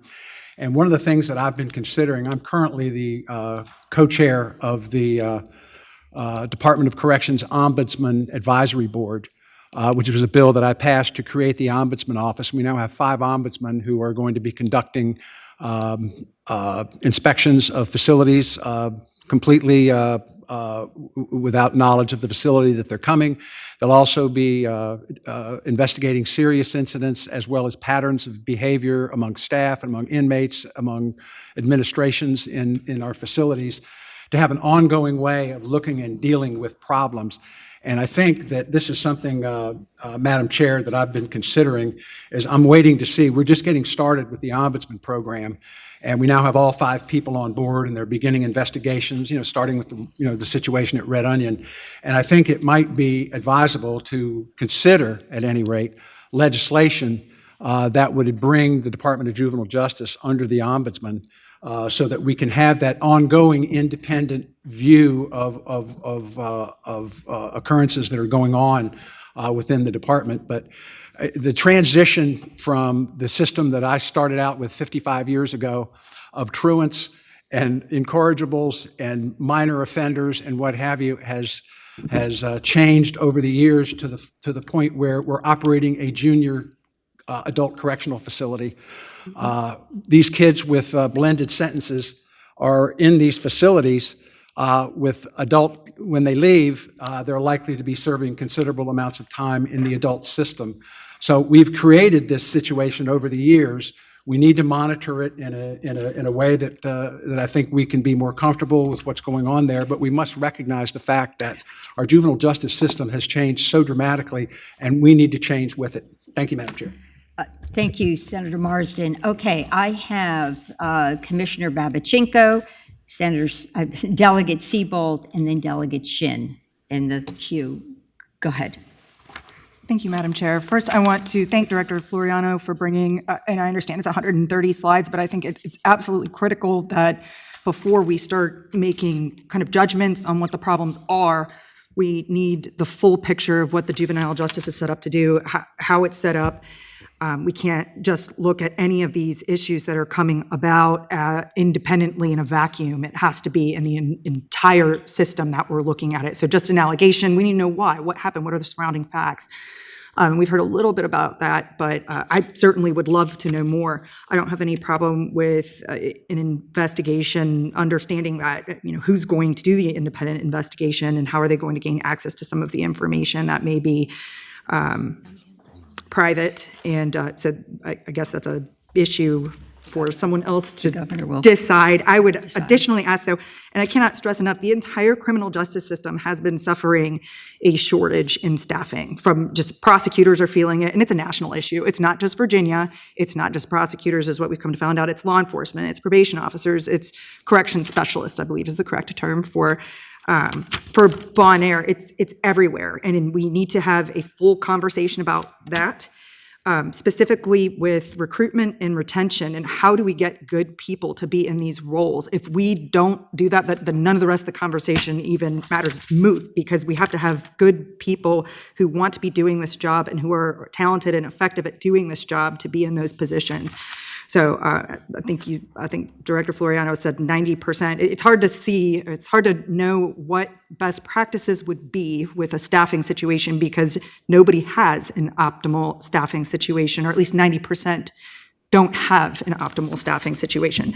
So how do we get there? How does Virginia get there to get the right people in place and working on it? So along with the independent investigation, I would ask for a study by this commission to look at effective recruitment and retention options. And certainly, I believe in conversations with Director Floriano that she has done a lot or done her best to try to tackle that issue, but she needs support. And if we can provide that support, that would be wonderful. And so I would tack that on to anything that this commission would do or write a letter on, is look into how can we help with recruitment and retention, either by looking at other states. That will be included, and this will not be our last time together. So, thank you, Madam Chair. Seabold, and then Delegate Chin. Were you finished? Yes, okay, ma'am. Great. Thank you. Thank you. Thank you, Thank you, Madam Chair. Before the director heads out, I just have one question. Director, I serve on the Public Safety Committee for the House of Delegates, and we've done a lot of work over the last year with the situation at Red Onion and some other places that are continually using lockdowns and solitary confinement as ways to manage behavior. And so, I constantly hear this theme of, well, if the behavior was better, we wouldn't need to use lockdowns and we wouldn't need to use solitary confinement as much. So I have two questions, actually. Can you define, and I know we're a little behind the ball on this, but I didn't want to interrupt earlier, what your definition of lockdown is? And my other question is, you briefly mentioned it in one of those slides, what's your definition of solitary? Thank you, Madam Chair. So lockdown is actually defined in the regulations and the policies. It's not my definition of lockdown. And that's when a full lockdown is the entire facility is down. A modified lockdown is specific units are essentially placed into a lockdown status. We do not prioritize confinement for our youth. We find that with juveniles and juvenile mindset, it's really counterproductive. To the point where sometimes they fall back on the excuse of, well, I acted this way because I was locked down, but I have 170 kids in the facility that are all kind of in the same schedule.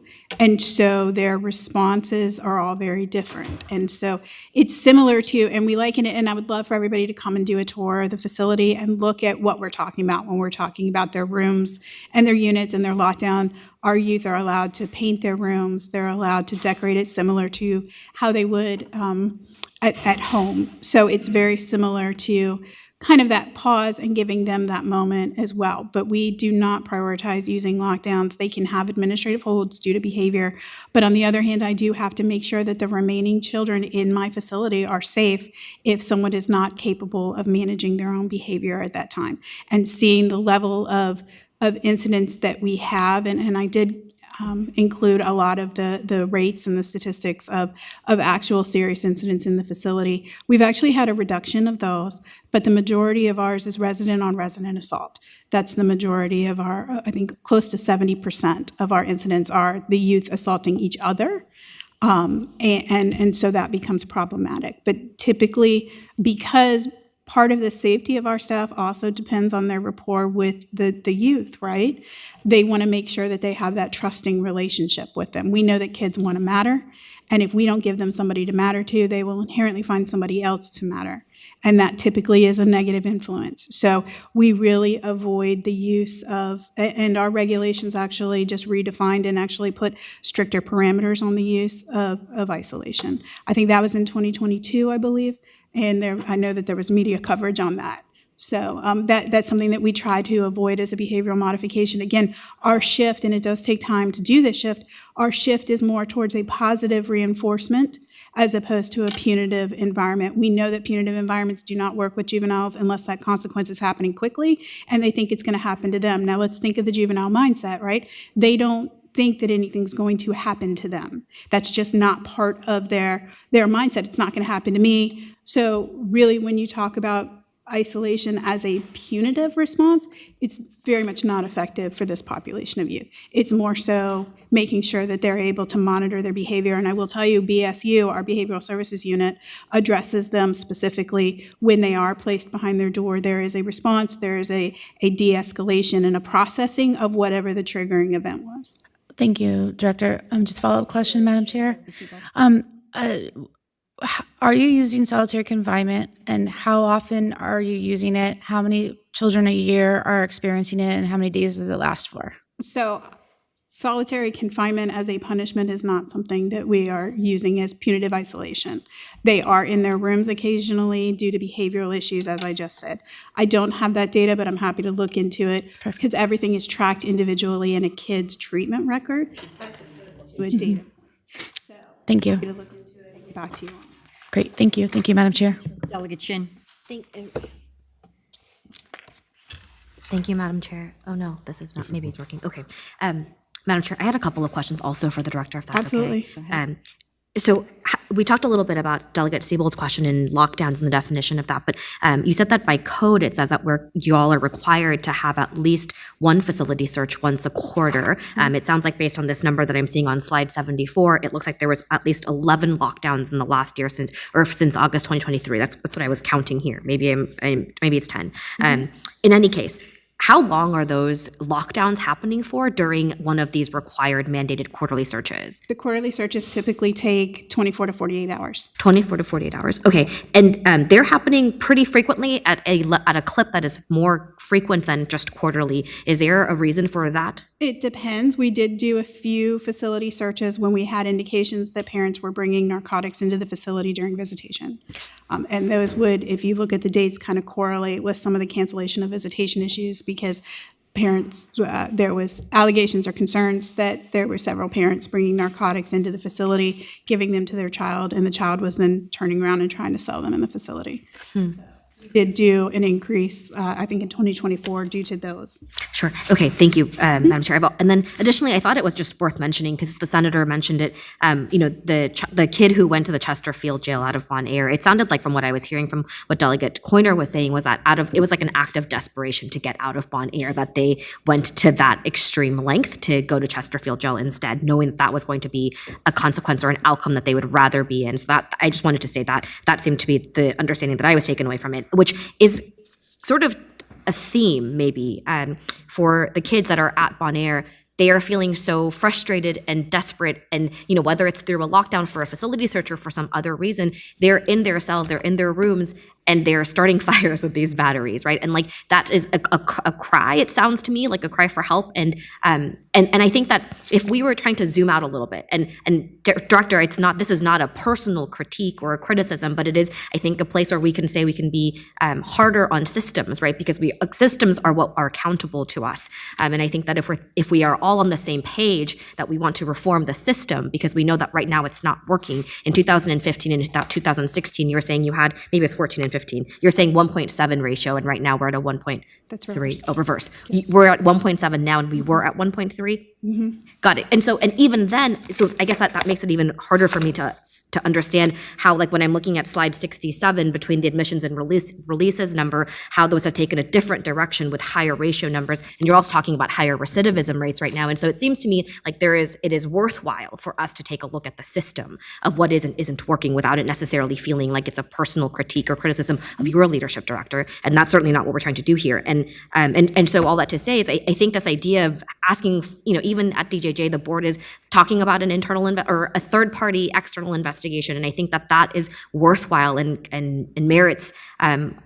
It sounds like what's happening right now is meriting an investigation, so I would support that. And I just wanted to say that all of the things that are happening, to Delegate Coiner's point, to Delegate Siebold's point, and to everyone's point, I think we're all on the same page here. We want to be helpful. Like if it's a staffing issue, then can we all look at what are the compensation rates that are prohibiting folks from wanting to come to work at DJJ? Like what are those things that we can be helpful with, because it is a systems problem, again, not a person's problem. And I just wanted to be clear that that's what we're talking about here, that we're talking about systems accountability. Absolutely. Thank you, Madam Chair. Madam Chair, if I may respond? Yes, please.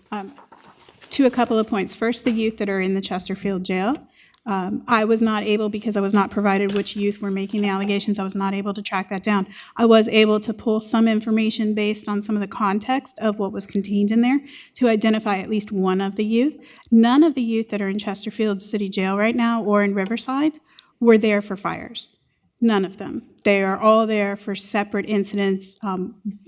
There was a group attack on a staff member, and subsequent, because of the level of that's when we secured charges. A lot of the behaviors in the facility, we try not to secure additional adult charges on. So the fires that were set by the 3 individuals that were setting them, we did not charge them with any of the offenses externally. We charged them internally and handled them as an institutional infraction. But to your point, in some of the narrative that gets sent to the kids, some of our kids do want to go to DOC or do want to go to the jail because they're not as interested in participating in some of the rehabilitative requirements that we have. And they've gotten this idea in their mind that if they go there, they're going to get out earlier. So we saw a rash of youth that were engaging in behaviors intentionally to try to get moved over to the jail because they thought that they would get out earlier. And there was one youth that kind of started that. And so it happens to one, and the rest of them kind of copycat, which is very similar to childlike behavior. To the point of the staff ratio versus the admissions and release is a capacity number as far as what the courts are sending us and when they're meeting their treatment time, versus the ratio is the number of the staff that we have in the facility. And to speak to the staff, on paper, we are absolutely at critical staffing level, and I think we've been very clear about that. We have instituted a number of reactive measures, including premium pay, hazardous duty pay. We have created 30 part-time positions, and any person that comes in and operates in a direct care level is going through our required training to deal with juveniles. That's actually mandated, always followed. So anybody that's coming in a direct care level is coming in with that training. So we are handling and managing the all of the programs that I just went through today. But we are challenged about staff, and our staff is tired. They are working very hard with this youth. They very much care about these kids, and I think that that's the point that we're kind of missing, is that you don't come into this facility, you don't work for $44,000 a year in a facility where you can be assaulted routinely and not have tools to be able to respond to that assault unless you genuinely want to impact the children.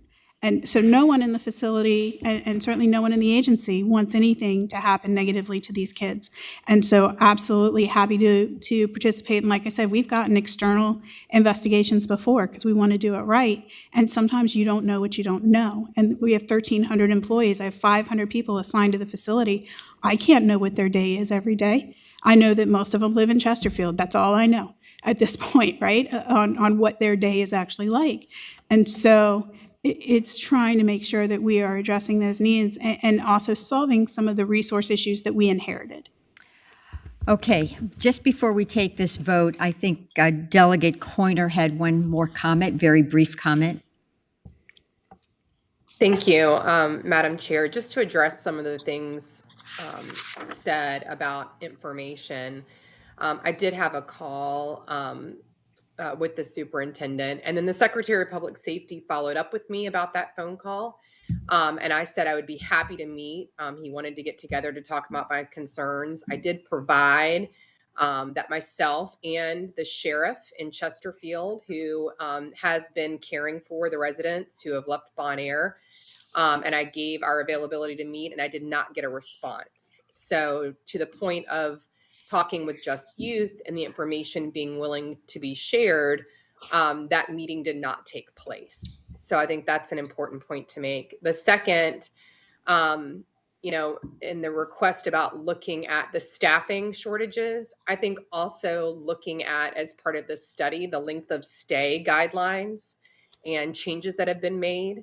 One of the young men who I spoke to, based on his sentencing, could have been released and was still there. And now he has additional charges because, yes, of poor choices.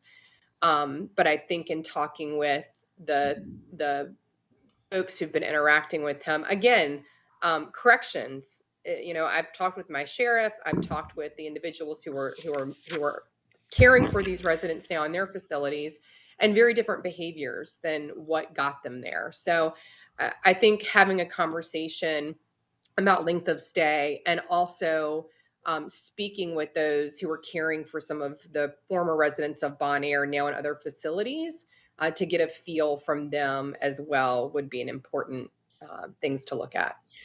Okay, colleagues, I think we're ready to take the vote. I just will direct staff to determine the best place to send that letter, whether it's governor or the Office of the Inspector General or both. I want you to figure that out. Okay, colleagues, I hope we have a unanimous vote that we can move forward with the request for an independent investigation on the systems and the processes and the programming at Bon Air. All those in favor signify by saying aye. Aye. Yes. Anybody wishing to oppose, indicate so. Anybody wishing to abstain, indicate so. Thank you, colleagues. That motion passed unanimously. We will be back in touch. We do have a robust program. I hope you appreciated the conversation, Ms. Floriano. We appreciated your efforts. We will read your slides. I expect we are going to have more conversations. I hope you're open to that. And again, we want to help make this a best model if possible. So we need to hear what you need, what would work, how we can do better. So thank you. Next on our agenda is Brett Peterson. Brett, thank you. You came from Utah. And you are the Director of Juvenile Justice and Youth Services for the Utah Department of Health and Human Services.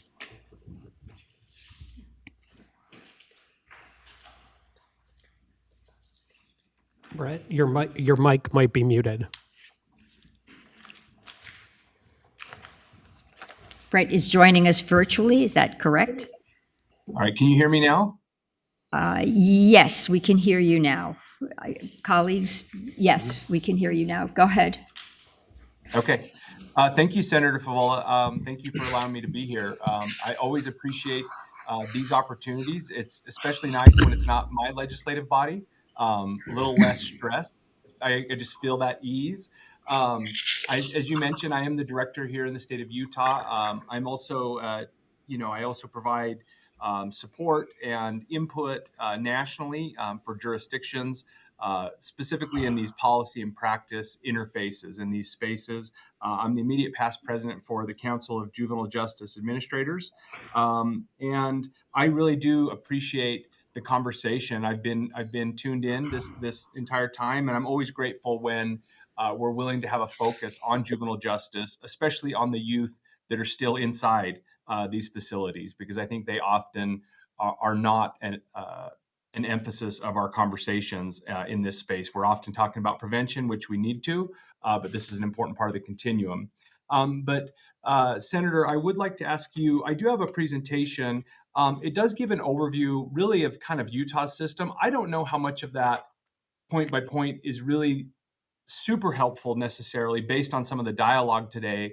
And so I'm happy to start walking through some of that, or I'm also happy to, if there's some specific questions or areas that individuals are wanting to follow up on directly or to get some additional perspective on. I appreciate your willingness to be flexible with your presentation. Could you give us an overview, perhaps, of the program and maybe just highlight elements that you think were critical to the success? And then I think my colleagues will have lots of questions for you. Okay. Yes, I can do that. And so do I just share my screen here? Right on the old... Brett, okay. if you're able to. Otherwise, I can share it and click for you. I think it's letting me. Can you guys see that? No.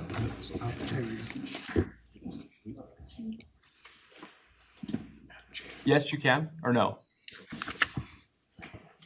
Yes, we can see that. Okay. And we do have a hard copy if that helps you. Yeah. That's perfect. I'll jump through relatively quickly.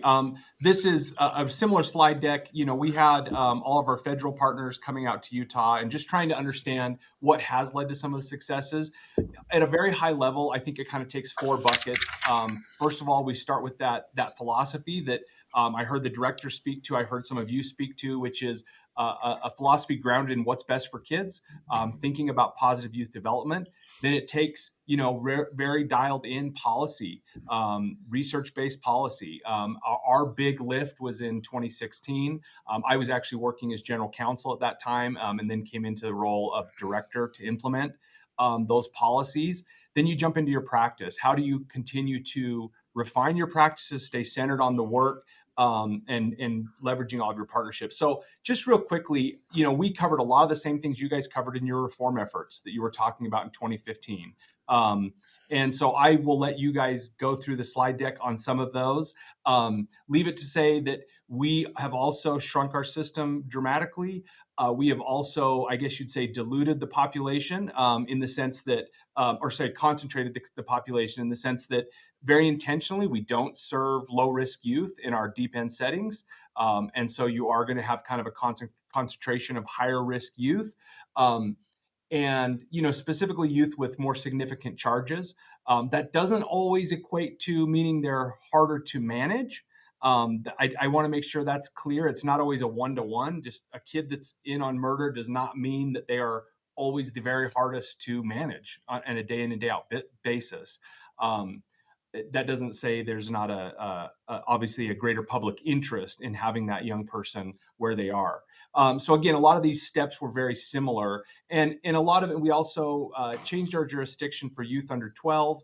We limited the mechanisms when a youth could be tried as an adult, trying to make that very, very limited circumstances. And I wanted to get through that quickly because I think to your question, Senator, is kind of what does our continuum look like? This is the spaces that we operate. So we actually do a pretty robust amount of early intervention work. We have receiving centers throughout the state. Some of those receiving centers we've actually been able to stand up after some of our policy reforms. kind of leveraging reinvestment. And these are opportunities for law enforcement when they've got a young person.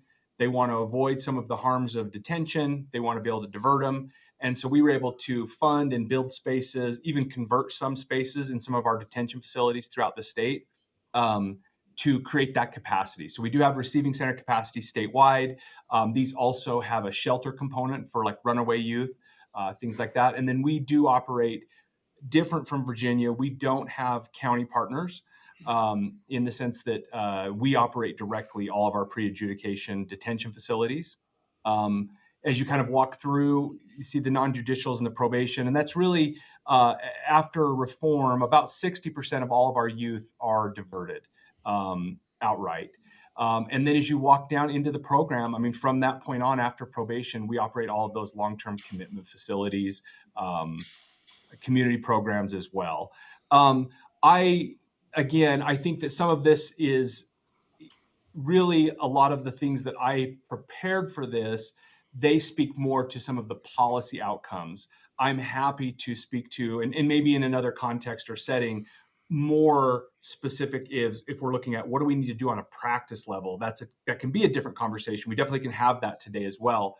But you can see some of these outcomes are in the space of, okay, what did you do implementing these policies? And so for us, it was kind of this reinvestment journey. So we were able to move. I had about 100 staff statewide that we end up pivoting from our deep end settings that are now working in community spaces, providing preventative services, and just constantly moving that rock uphill. We've expanded our stabilization mobile response teams statewide. So these are all things that we use state general fund dollars that were previously appropriated to us that we were able to kind of shift to these other services. And that was part of the mandate from our legislature as well. In those early intervention services, most youth that complete them today, and we serve thousands of young people in that space, most of them avoid, about 98% avoid any custody, probation. They also avoid child welfare. So we're seeing some great successes there. On the deep end of our system, which I don't have a slide to demonstrate this, but back up here on this continuum, when you look at that where it says JGYS custody secure care, that would be similar to Bon Air. That's a commitment facility. Our facilities are smaller. I've got 5 of them. One is got about 30 youth. Another one has about 30 youth. Our girls, we've got about 8 girls in long-term commitment settings statewide. I've got a small commitment facility in rural Utah, which has about 10 youth in it. So all of them are kind of smaller units. They're all set up kind of cottage style is what we call them. So when you're tackling and thinking about all the things that you're contemplating to how you adjust and transform a juvenile system, there's a lot of elements. Some of them, the steps you've already taken and saying, okay, how do we make sure we're not incarcerating kids on, I think it was Senator Marsden, status offenses. How do we make sure we're not doing that? How we draw that guardrail? And that's one step. For us, another step was physical infrastructure. But that was over decades and decades. This is something, these are buildings and facilities that are I only have one new facility. The rest of mine are very old. But we've done a lot of things to continually to move the needle on trauma-informed care in those spaces.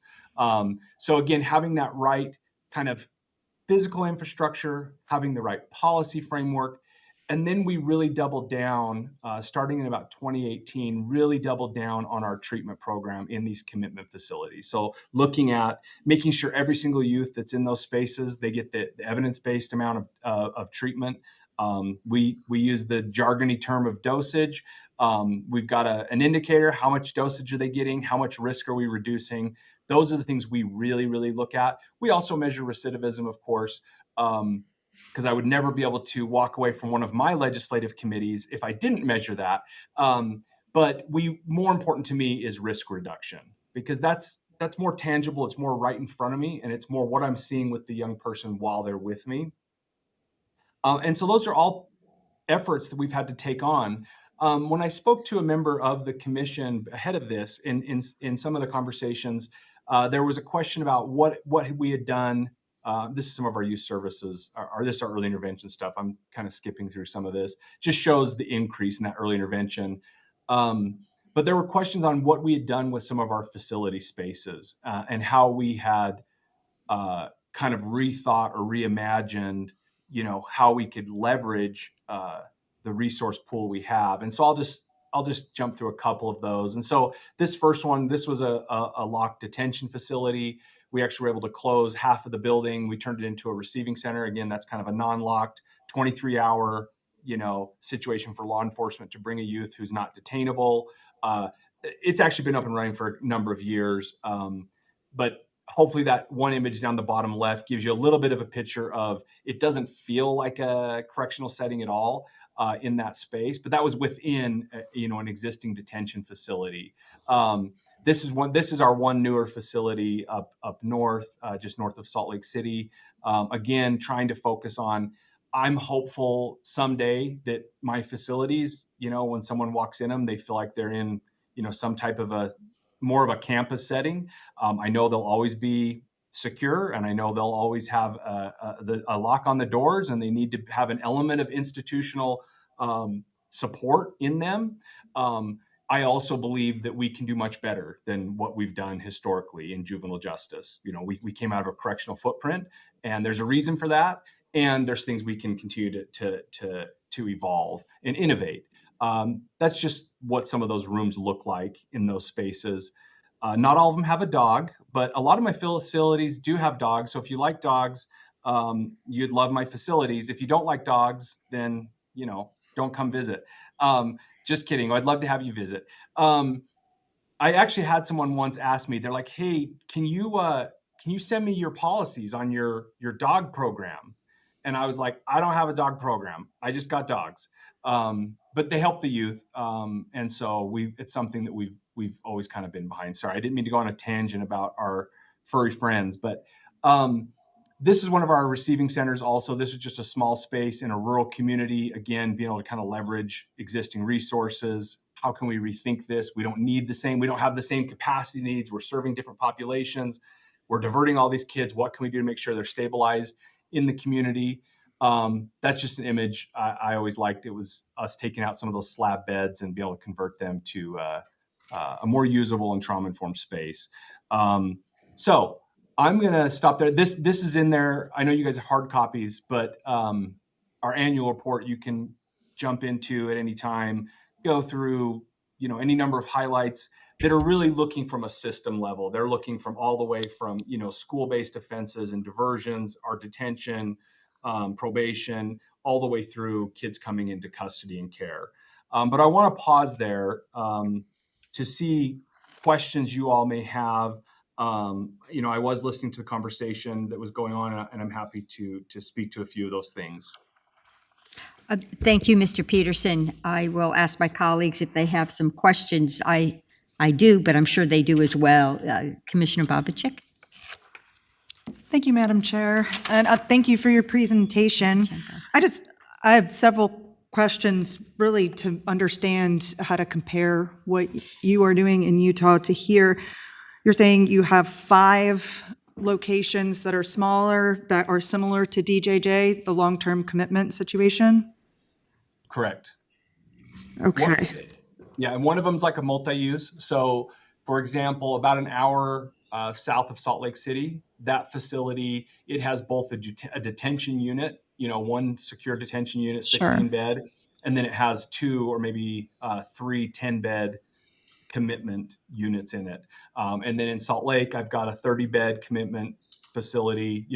But yes, your description, that's kind of how they're made up. Did you go from more, or did you initially have more? Was this a change to go from a larger facility or more facilities to 5 smaller? It's been a long time since we had a much larger facility.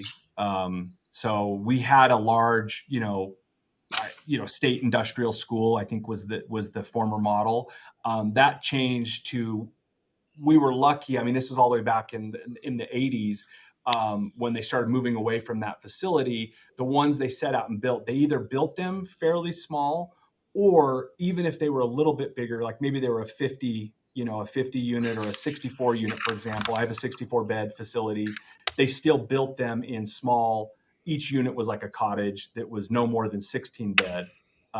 So the youth, where they're living and the rooms they're in and their day room and everything, they're never more than a 16-bed situation. So follow-up question, Madam Chair? Yes, Commissioner Robertson.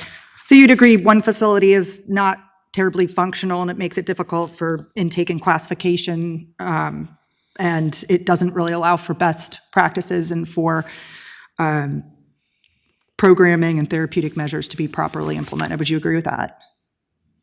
I think that there's always kind of nuance in how a facility is being operated. It would depend on the nature of its physical plant. Like if it's literally all just like, for example, I've been in facilities in other states where it's just one large, like I remember going to a facility that was one large dorm, with bunk bed type of a setting, right?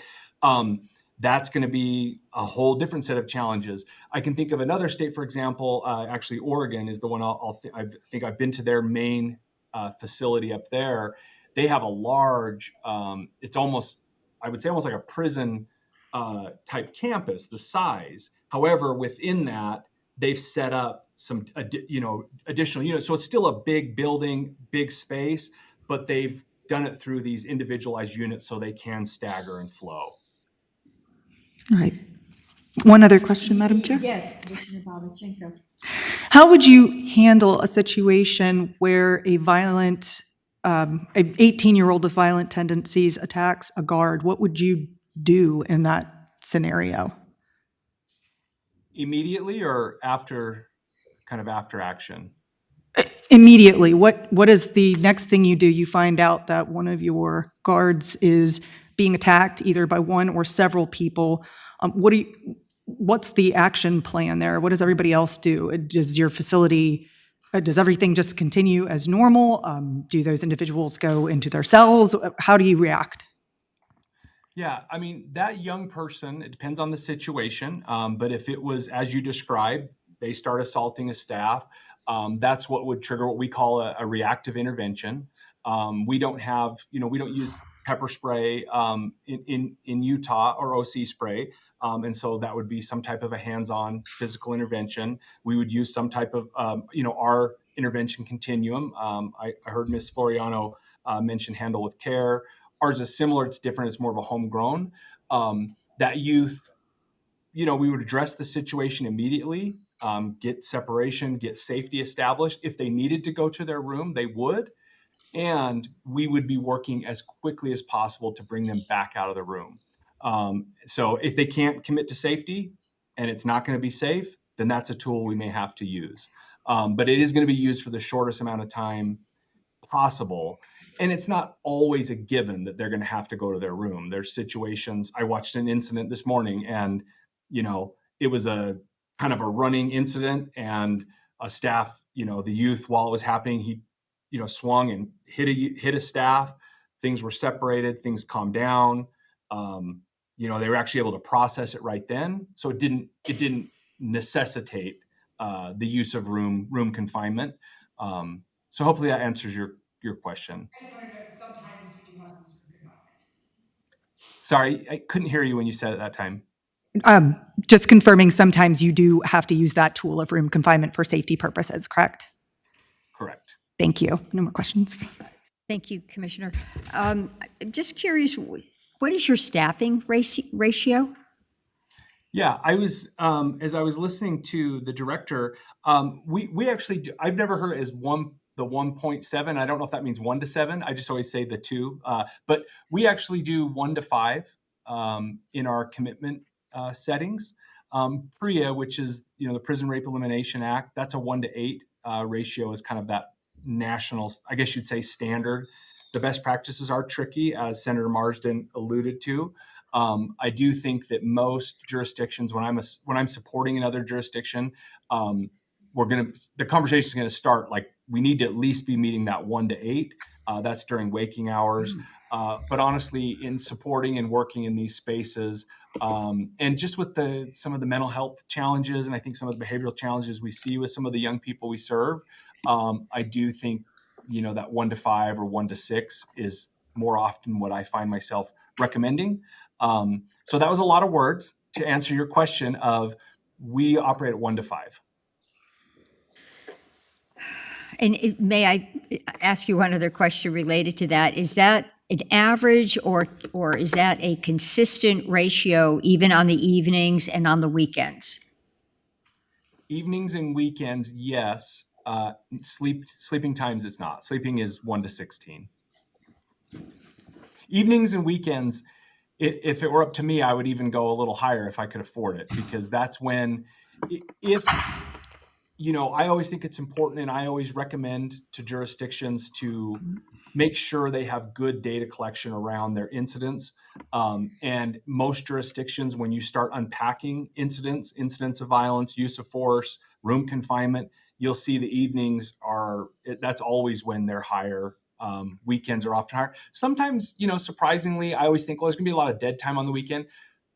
Sometimes like a Sunday gets pretty low. I think people just, maybe they're in a better mood, staff included. I don't know. But evenings always is when I want to make sure I've got adequate staffing. Okay, thank you. Senator Marsden, did you have your Yes, had hand just up? a couple of questions. Brett, thanks so much for doing this. I saw you in Columbus, Ohio at a right. conference there. I was very impressed with what you were doing. I've been to Utah and Decker Lake and visited your, some of your community facilities out there. Been quite a while. And I'm a little, out of date, but have you had any problems? We have, since around 2015 or so, we have been trying to get an additional correctional center for kids so that we could, have them in a smaller units, and we've been unable to locate one in our Tidewater area of Virginia, which is where most of our commitments come from. Have you ever had any problem with a community rejecting a correctional facility being located in their community?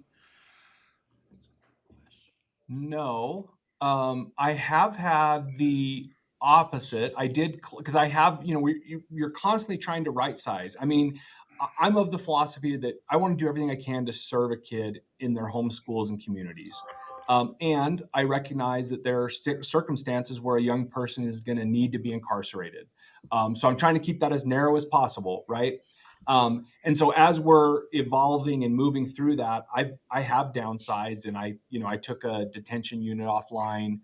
It's like 7 hours away. I mean, it's literally, it registers as frontier on the U.S. Census.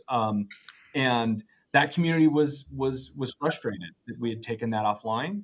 But I have not had that specific issue of, hey, don't build this here. Yeah, and the one we built, the most recent one we built, was 2018. And its footprint is just, it's not huge, and the way it looks too, it doesn't look correctional. I mean, so it doesn't, I don't think the community worried about it from that perspective. Two quick follow-ups. Do you keep adults in your system when children turn 18 and become adults? Do you have the authority to maintain them within your jurisdiction of a locked facility? Yeah, we do. We actually have youth up to, well, young adults up to 25. We've had them up to 21 for decades. And then about 5 years ago, there was a policy change. Again, we were trying to minimize when a youth gets tried as an adult. And so they created an extended jurisdiction mechanism and said, okay, if you don't try these kids as adults on these, this list of ag offenses, they could stay in the juvenile jurisdiction up until 25. And so that's relatively new. I think the oldest young person I have is 23 right now.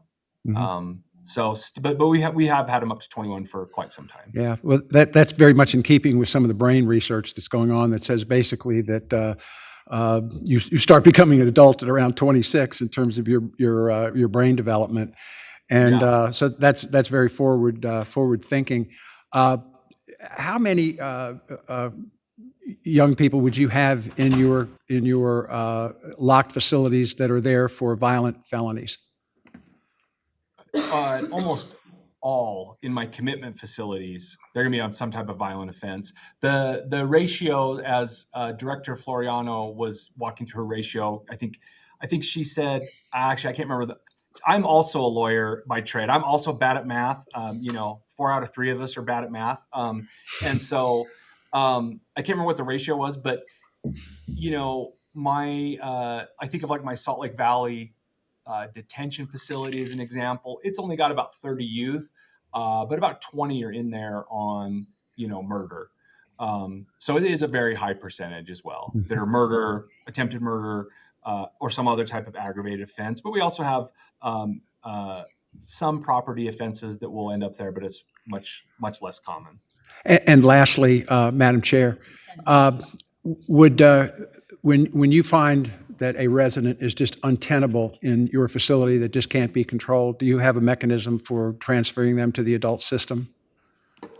Not unless they were, if they were tried as an adult, and then, because we also have a youthful prisoner, like provisional housing component in our kind of statutory scheme. So if a young person was, say they were 16, they were tried as an adult, they were sentenced as an adult, and they were given a prison sentence, they come to me, they're provisionally housed. If we could not maintain, you know, safely keep that young person, we could pick up the phone and call corrections, and they would come and pick up that individual. I've never done that for someone under 18. We have had to transfer kids over 18. If they were exclusively in juvenile jurisdiction, there's not an off ramp. Now, if they picked up a new charge and they were over 18, then, you know, they're facing an adult charge, and something may come from that, but it may not. Thank you, Brett. Thank you, Madam Chair. You're welcome. Senator Marsden, I just curious, what is your recidivism rate on average? And is there a different recidivism rate for your younger offenders versus those that may be over 21? I would have to pull both of those up for you. I haven't looked at my dashboard here. I don't have it stratified by age, but that is something we could check and send your way. I could send your way. I would just be curious because there are lots of studies that indicate the more resources you can dedicate to a younger offender, the higher the payoff. Senator Marsden. Yeah, Madam Chair, yeah, recidivism rates are somewhat difficult because different states operate under different definitions of recidivism. Missouri, which was at one time considered the best system in the country, the Missouri model, they've had a number of difficulties since COVID and have been unable to restore themselves to their previous stature. But out there, they considered recidivism that if you were on parole and committed a murder, you haven't recidivated because you're still in the system. Whereas in Virginia, if you were on parole and released from a correctional facility, that would count. So everybody counts it differently. Some over 3 years, some over 5. You know, right. It's a tough one. So what you have to do, a researcher would do, is find a state with an equivalent way of examining that to see how we might be doing to benchmark ourselves against somebody who does things similarly to us. Yeah, I agree. Some states, yeah, they're all different constructs. But to one thing you mentioned, Senator Favola, that I appreciate you stating is, I think the research does support what you said, is if we can intervene appropriately with the right amount of treatment and the right lengths of stay as well, that gives us our best shot. Probably the most kind of comprehensive study on recidivism or desistance. It was called Pathways to Desistance, and it was funded by the DOJ, and it was a longitudinal study looking at, you know, recidivism or those who stopped recidivating. And what was so intriguing about that was about 80% of all young people age out of offending, you know, and it was only about 10% that continue on, you know, into adulthood. Now they might offend a lot, but about 80% just completely dropped off the chart. But as they dug into it deeper, what they found was the best kind of correlation they could identify was those who received it was about 3 to 6 months, and it was, again, that's why I use the term dosage, of evidence-based dosage in that time frame. You know, so the right amount of treatment at the right time in the right place had the biggest bang for the buck. Thank you. That is a piece of information perhaps this commission and lawmakers can really embrace, because it's evidence-based and it helps us allocating resources. So Colleagues, do you have any further questions for Mr. Peterson? Okay, hearing none, Mr. Peterson, thank you. Thank you so much for your time and your presentation. We do have a hard copy, so we will read every slide. I'm sure you will be on our permanent consulting list when we have other questions. And thank you, Senator Marsden, for making the connection for us.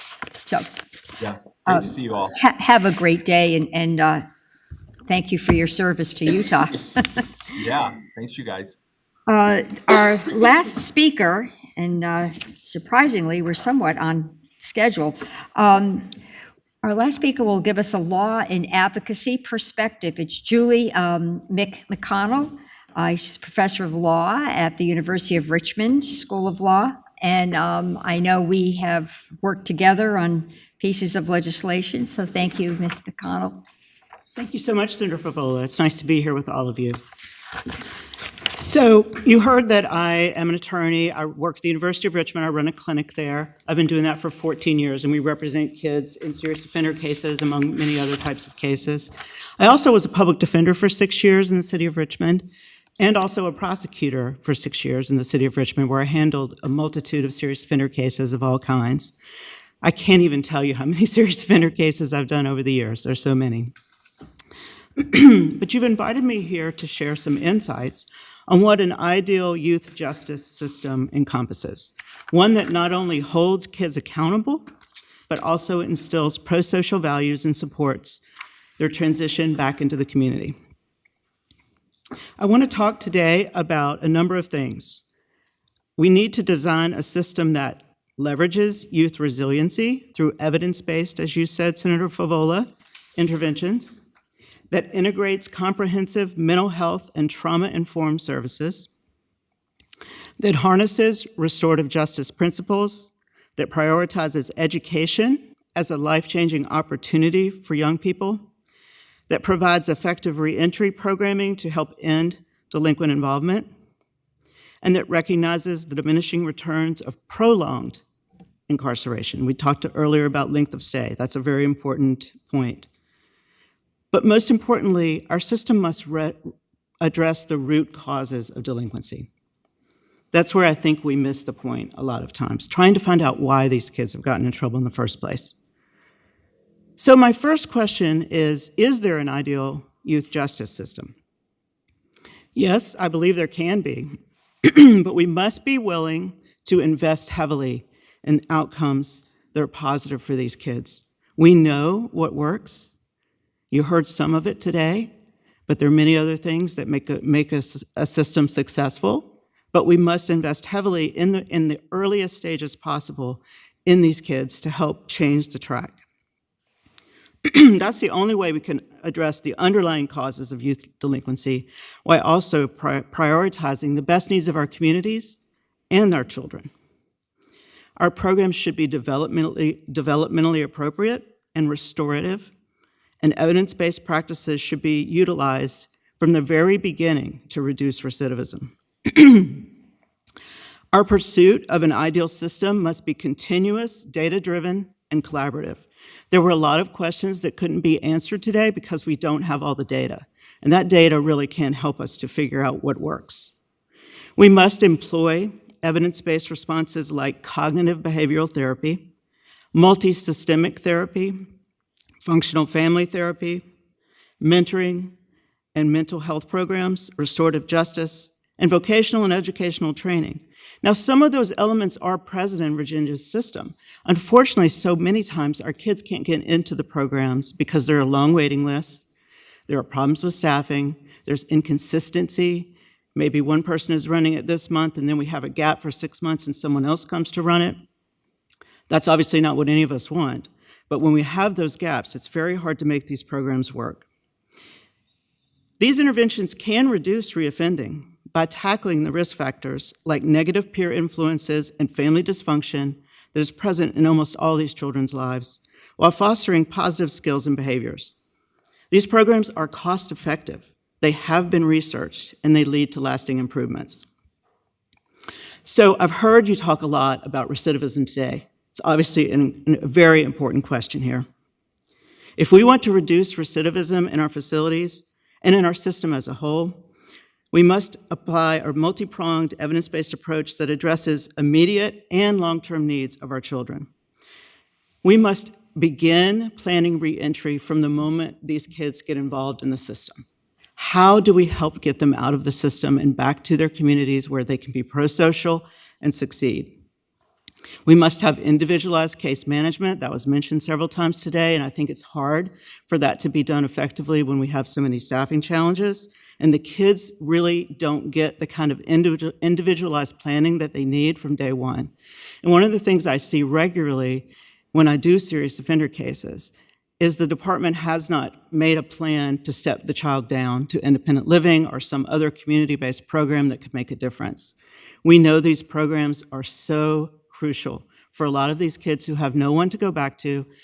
They don't have parents like us who are going to make sure that their needs are met for a variety of reasons. And so sometimes they need that independent living option where they can learn to have a bank account, have a job, stay in school, have a curfew.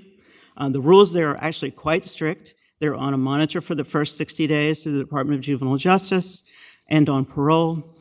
They get wraparound reentry services through the Department of Juvenile Justice as long as they are released from DJJ before they turn 21. Therein lies the rub. What I see very often is the department has not made the planning necessary to make sure that they will have that time in independent living, even though they might think it's a good option for them. They'll talk about in the treatment team meetings that independent living probably makes sense, but they haven't done the planning, and so we go to court and it's too late to do independent living because they only have 3 months left before they turn 21, or 6 months left.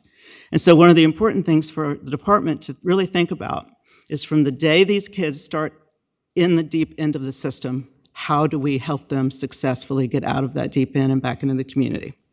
So that reentry programming needs to start from day one. We must have robust educational and vocational programs. It is true that the department has tried to expand vocational education, but what I see from my clients is that they can't get into those programs, there's not a teacher now, or there's been this issue or that issue that has interrupted the programming, and so there is not enough vocational programming available to the kids at DJJ. It could make a huge difference if these kids came out of DJJ with a license to be a plumber, to do an HVAC system, to be an electrician, to be a barber. There have been many kids over the years at DJJ who have gotten their barbering license and have been able to succeed in the community without ever turning back to crime. Those kinds of programs are key, and we must heavily invest in them. We must embed mental health and trauma-informed care into our reentry planning. We must make sure that kids have full access to the Behavioral Services Unit, the BSU, at Bon Air, and that when they need therapy, it is there for them at every stage. We want these kids to come out and be productive members of the community. Of course, we also want to hold them accountable, but we have to remember that if we don't address the things that got them there in the first place, we're missing a golden opportunity. They're not getting the mental health treatment they need in the community because there are so many waiting lists, not enough programs, and these kids are desperate for intervention, and oftentimes they don't get it until they do something serious enough to be sent to Bon Air. That's a travesty. We must also work to strengthen family ties and community connections while the kids are there. The moment they come into Bon Air, we should be trying to outreach with families and make sure that families stay connected to the kids throughout, that family counseling is a daily occurrence when needed for these kids. And what I see over and over again is that the kids often don't see their family for a year or even longer, sometimes never, while they're incarcerated. Even though there are some programs that DJJ has implemented to help get parents there, it's still very difficult. And because these families are not staying connected to the kids have no one to go back to. And even if they do go back to that family, it's probably not going to be as successful as it could have been if we had been working with the family from day one. We have therapists in Bon Air who are very, very talented and very trained to help these families, but they don't have access to them. It's just not a priority. It should be. And restorative justice. We know how successful restorative justice can be. The data is there. We should be looking for every opportunity while the kids are at Bon Air to connect them with what they did to the person in the community, what that meant for that family when they couldn't get to the doctor's appointment because they stole their car. They need to hear that and understand that their behavior caused someone else harm. And then the healing can begin. And when kids know that they can do something terrible, be held accountable, apologize, and have a life after Bon Air, then they have something to live for. They don't want to get into fights at Bon Air. They don't want to attack staff. They want to be good kids that follow the rules, that provide an example for other kids. I see that regularly with kids who have really good therapy while they're there. We certainly must not use solitary confinement or excessive hours in cells. Certainly when there are safety problems, it may be necessary on a very short term, but it should be the very last thing that we're doing with these kids. The reason they are setting fires and getting into other trouble is because they are bored out of their minds. And that just should not be. We have an opportunity there to turn these kids' lives around and help them to succeed in the community, and we waste that opportunity in so many circumstances. And the transition cannot end at release. We must continue to work with these kids and their families to make sure that they're supported in the community so that they do not return to crime. It is possible. I've seen it over and over again with so many kids I've worked with who have done well when they've left Bon Air. That's because kids are naturally resilient, but we can build on that. There is so much more we can do to make sure that when they get out, they have the connections in the community that they need, they have a job, they have a safe place to go, and they have worked on the root causes of their delinquency to the point that they know how to make better choices in the future. We must continue to assess these programs and what we're doing, and we need to follow and see how the kids do so that we know what works and what doesn't. It's not just about recidivism, because as you've talked about today, recidivism can be defined in so many ways. Did they have a probation violation, or did they commit another really serious crime? I think we should be distinguishing between the two things. Did they struggle because they were homeless? Because when they got out of the facility, no one facilitated making sure that they had access to services. They were just released because they finished their time and were done. We should never be just releasing kids in any stage of the system without following up to do everything we can to support them. They don't always have the safety net that they need, and that's why they've gotten in trouble, and we have to help provide that safety net. So how do we effectively address those root causes of delinquency?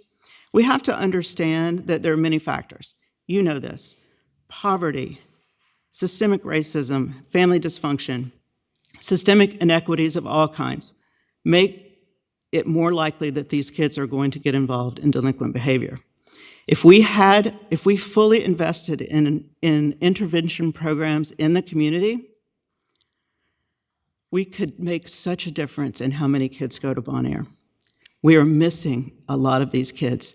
There was a slide earlier that Ms. Floriano presented that said many of them are in DJJ today after 4.5 years of failed intervention in the court system before they got to Bon Air. I'll just say, yes, many of those programs do fail, but they're also often not fully funded. They're inconsistent.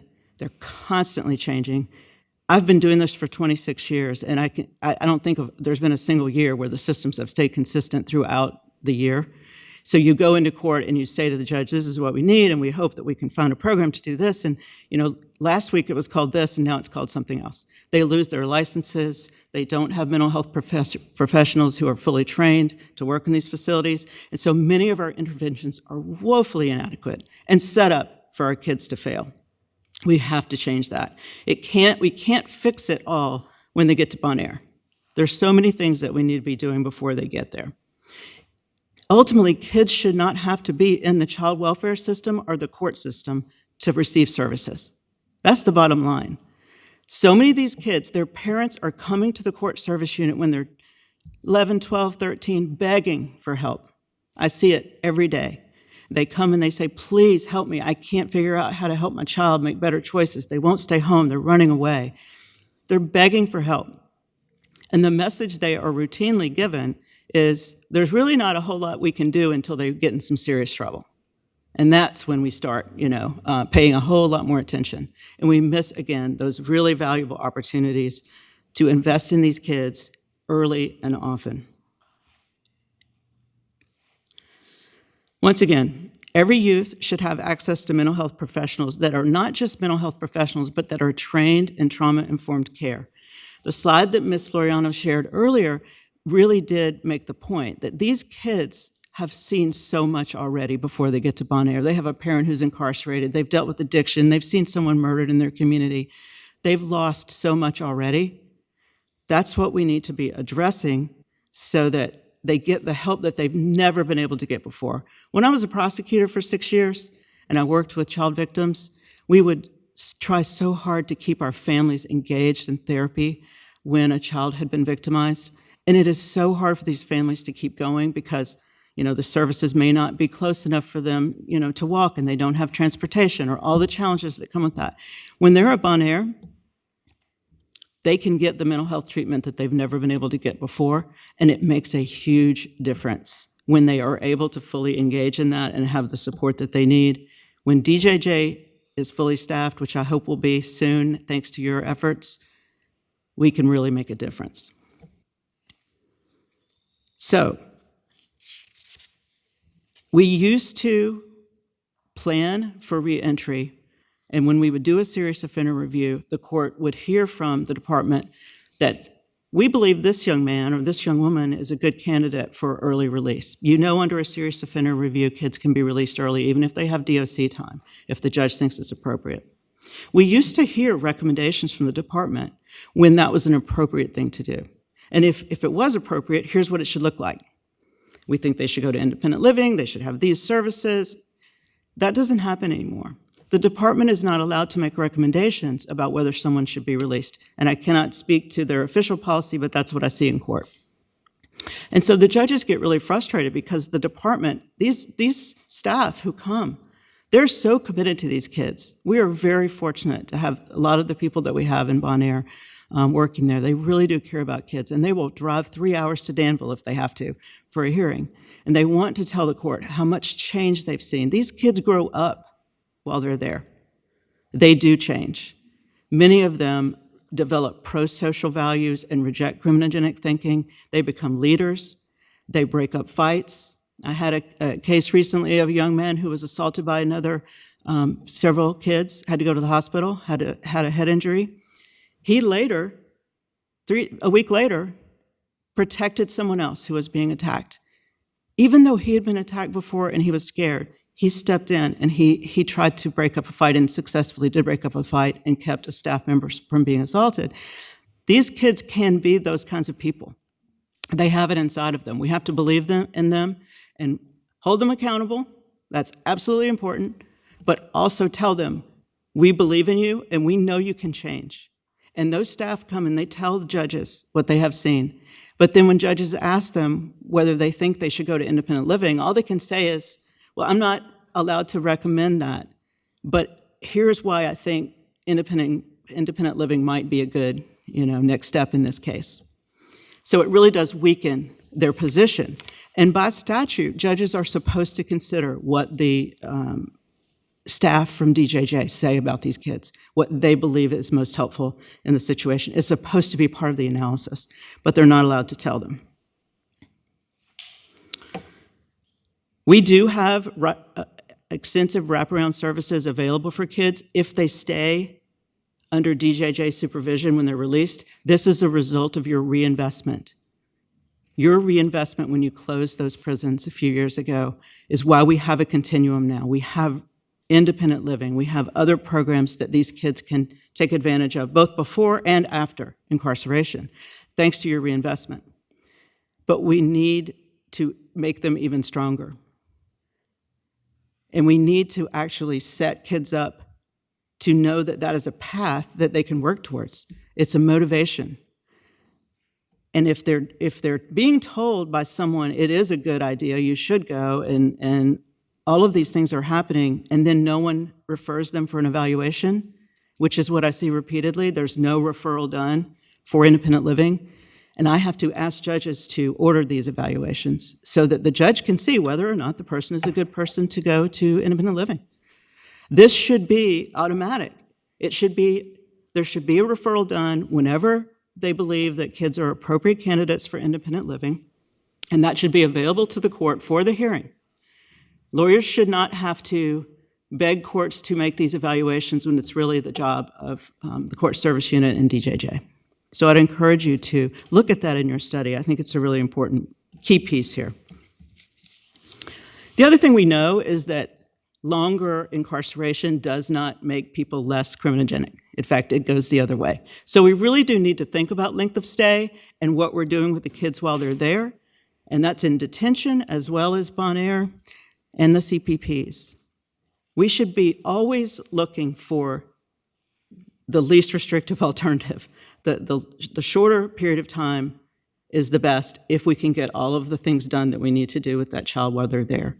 And we should be planning to make sure that that's the case. So structured CBT, which the department does, is a good evidence-based treatment program, but it must be paired with mentorship to be most effective. So I would encourage you to look at whether mentorship is something that could be added to the CBT offerings at DJJ. One of the things that used to happen before COVID is volunteers had a huge role at DJJ.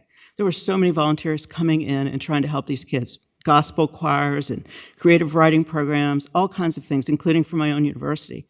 And most of those have not come back online since COVID. So these kids are missing so many opportunities to interact with pro-social mentors who have a lot to offer and want to be there for these kids.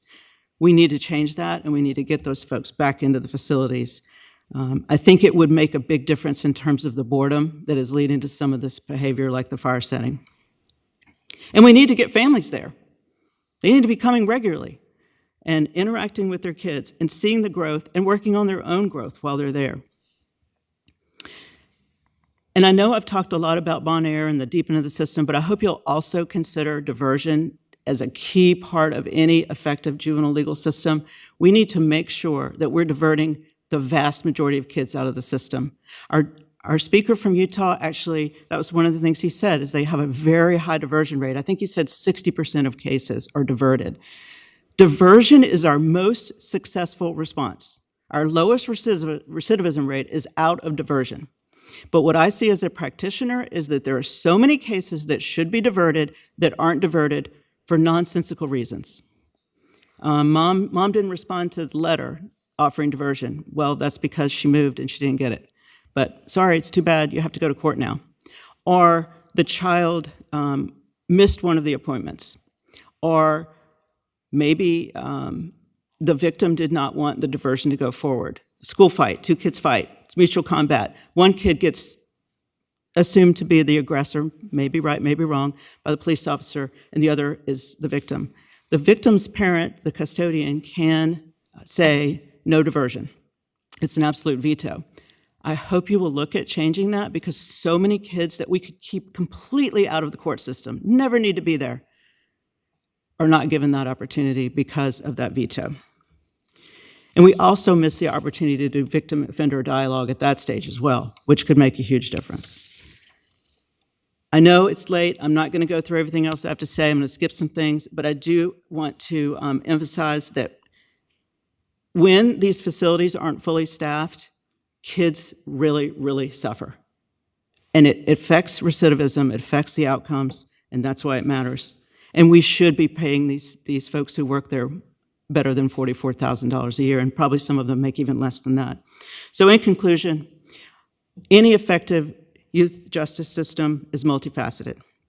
It must balance accountability with rehabilitation, prioritize mental health and education, integrate restorative justice with evidence-based programs, and crucially address those root causes of delinquency. By embracing a model that focuses on early intervention, trauma-informed care, family engagement, and community-based alternatives, we can help youth harness their inherent resiliency, reduce recidivism, and ultimately transform their lives. Thank you for your time and for having me here today, and I'm happy to answer any questions that you have. Thank you so much. I think the committee was mesmerized. You did such a nice job of putting everything together. It was Thank a you. very helpful presentation. Will your presentation be available to us? Will you? I'm happy to share it, Be willing yes. to share your notes? That would be helpful because you had some really good recommendations for maybe legislation or budget requests going forward. So that would be helpful. Colleagues, do you have any questions for Julie McConnell, our professor? Senator Marsden? Thank you so much for coming. Really appreciate someone who's been observing this for a long time, because, coming in and taking a snapshot of something often gives you the wrong idea of what's going on, but you've seen it over time. And, since I've been involved in this business, it hasn't changed that good juvenile justice operates on a three-legged stool: prevention, intervention, and accountability, law enforcement, if you will. It has to be balanced, and it's so tough to reach that balance, that we have for young people. And one of the things that's always concerned me about our Commonwealth is that a lot of the services that kids get are dependent on their localities and their locality's ability to afford things. Now, we have VJCCA money that goes out to communities for group homes and things like that. But because of the disparities in distance and the difference in the ability of communities to afford things, kids in Fairfax County get a whole lot more of that than perhaps kids in other parts of the Commonwealth. And one of the things we always have to remember, that when you take a young person and put him behind a locked door, the game changes. It's not a group home anymore. It is giving people limited options as to how they can react to the frustrations, the trauma they've experienced, and what have you, because they can't just walk out and go take a long walk somewhere or take a ride in their car or go see their friends and blow off steam. They're stuck right there where they are. And I would love and tried for years to figure out a way of getting kids outside of the facility to anything from a ball game to cultural experiences to getting out and going camping if that's something that they want to do. But the risks are there. One bad thing goes wrong and that program is over. And these are young people who are kept for 3 and 4 and 5 and 6 years away from people of the opposite sex to develop those pro-social relationships with people. It is a difficult thing that you do when you make a determination in society to put somebody behind a locked door. It changes everything. And fortunately, as I opened this up with, we've made tremendous progress in Virginia. There's still a lot we can do, but we have very few kids who are incarcerated anymore because we stopped trying to teach kids lessons and started to try to solve their problems. But their problems are immensely difficult and require all kinds of continuing growth and being willing to change and abandon what isn't working and find things that will work for these young people. We know what's out there. The question is, how do we afford it? How do we get it to them? How do we get it to them equally, whether they're from a rural jurisdiction or an inner city? And how we can best reintegrate them into the community, because aftercare is a huge part of the juvenile justice world. But I thank you very much for being here and sharing your experience with us and your synopsis of best practice in the juvenile justice realm. Thank you. Julie, maybe you can provide some suggestions on discharge planning is the phrase we use when we're discharging somebody from the hospital, but I didn't realize we had so little in terms of tools or requirements, if you will, when we actually release a juvenile. And we've got some reentry programs for adults. We've got, we're moving towards requirements on having a real transition plan for adult offenders. I didn't realize we didn't have one for juveniles. So maybe you can tickle out some recommendations and please give it to staff, and maybe you can share it with all of us, because I think that's an avenue where we can make some progress. Absolutely. I agree completely. And, it's not that the department does no reentry planning, it's that I would argue that it's ineffective. Yeah. It's not done in a way that really encompasses a plan for release. Yeah. It's more like, okay, well, you have a DOC sentence, so we're not going to talk about release because you're going to DOC. But anytime you have a serious offender review, you can have that time suspended. And that hasn't really transferred to the way that the planning is happening. once. Well, maybe that's something we can work on, but you certainly gave us a lot of other very good ideas. I took notes. So thank you so much, and hope you stay engaged in this topic. Oh, yeah, Delegate Coiner, do I see your hand up? Yes, thank you, Okay. Madam Chair. Go ahead. I'd also like to thank her for a great presentation. I think without as being as frustrated as I laid out some of the concerns, I think one of the things that stood out to me was the things that are policies that can change from administration to administration versus when they're in the code.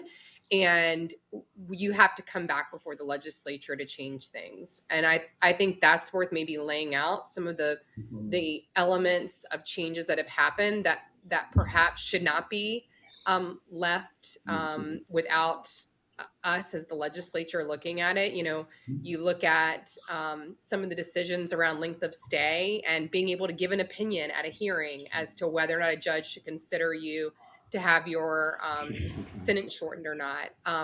Those were some of the things I think policy wise versus looking at legislative action. I'd love for us to have some recommendations around.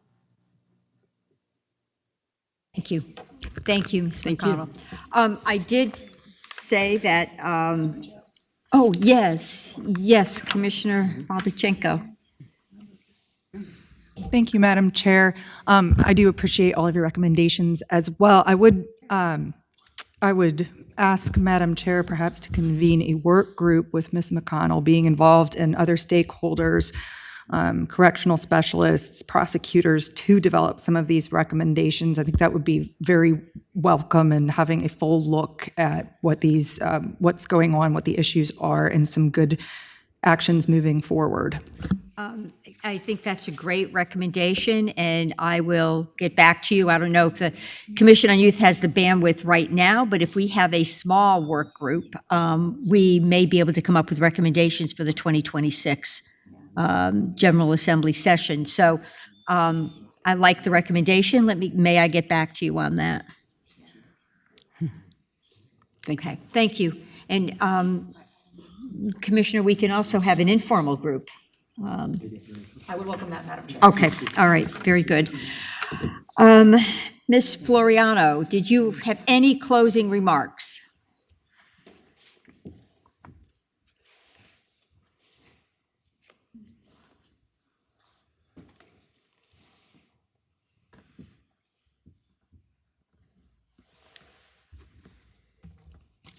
I just would like to briefly thank Julie and Ms. McConnell, for her presentation. I think she did acknowledge a lot of the things that DJJ is working on, and we do actually think very similarly on focuses, and I hope that everyone who is actually listening to what I said today caught some of that in the presentation of what DJJ has been working on. I know the first thing that we were actually asked to present on in the request to present was on the system overview, which is why we spent a lot of time talking about the programming that we're trying to instill. I did want to touch point just on a couple of things.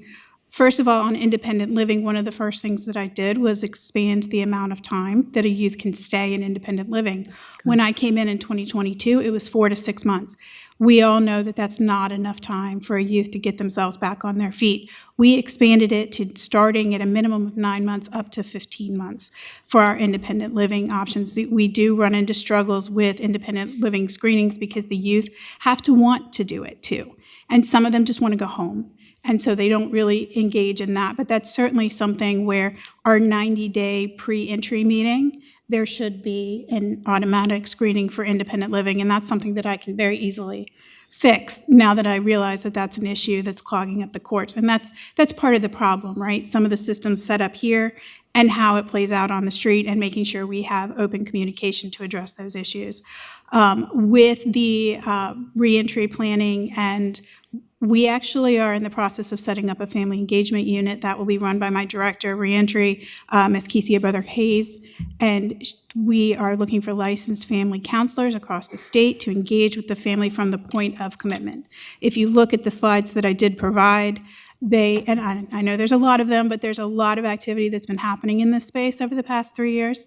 It does list out some of our reentry planning and what we call our commitment pathways, so that the minute that they come in, we're working towards getting them back out. The length of stay, there's a lot of data on that, and I understand that the overviewing view is the longer they're in there, the worse it is.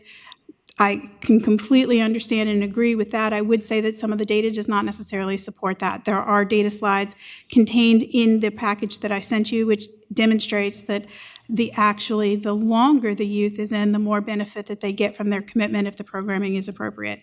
And that data is actually from Virginia youth. It's data that was performed, I think it was like 3,000 individuals that had come through DJJ, which demonstrated that, and our data team has presented on that nationally.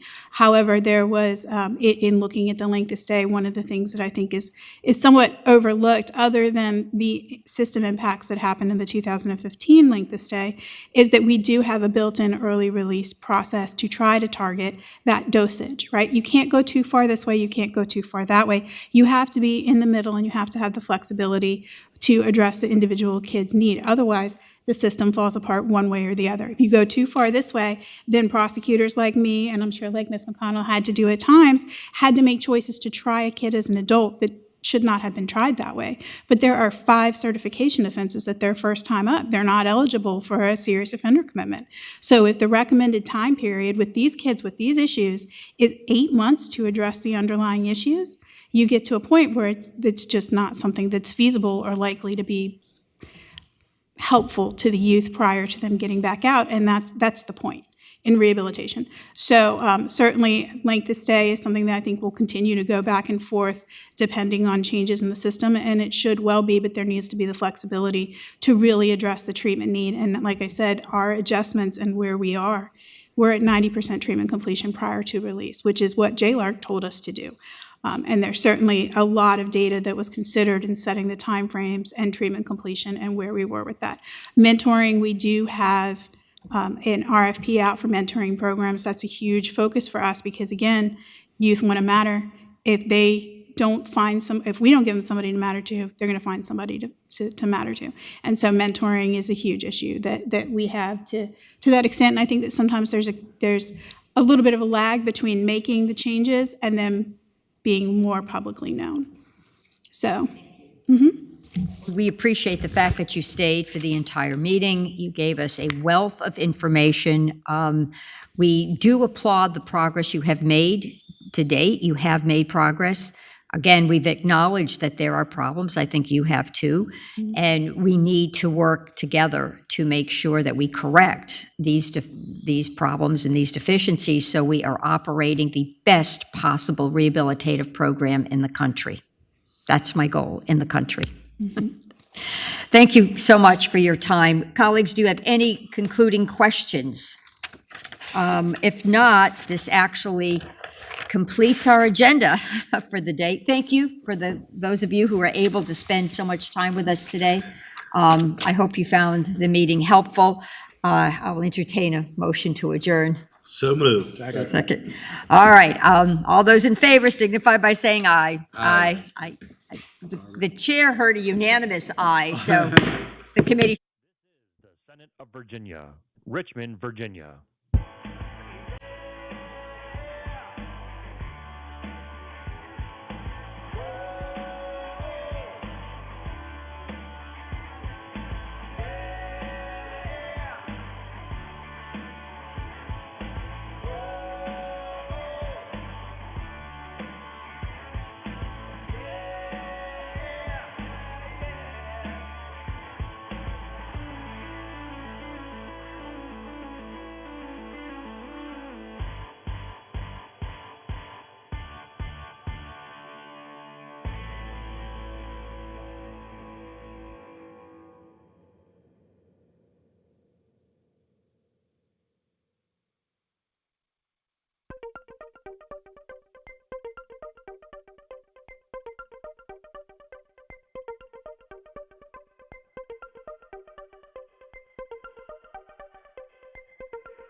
Senate Committee Room, B 306.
Did you know live Senate video is now available at youtube.com/@Senate of Virginia?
Senate Committee Room, B306.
This is the Senate of Virginia, Richmond, Virginia.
This is the Senate of Virginia, Richmond, Virginia.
Senate Committee Room, B306.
Did you know live Senate video is now available at youtube.com/@Senate of Virginia.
Senate Committee Room, B306.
This is the Senate of Virginia, Richmond, Virginia.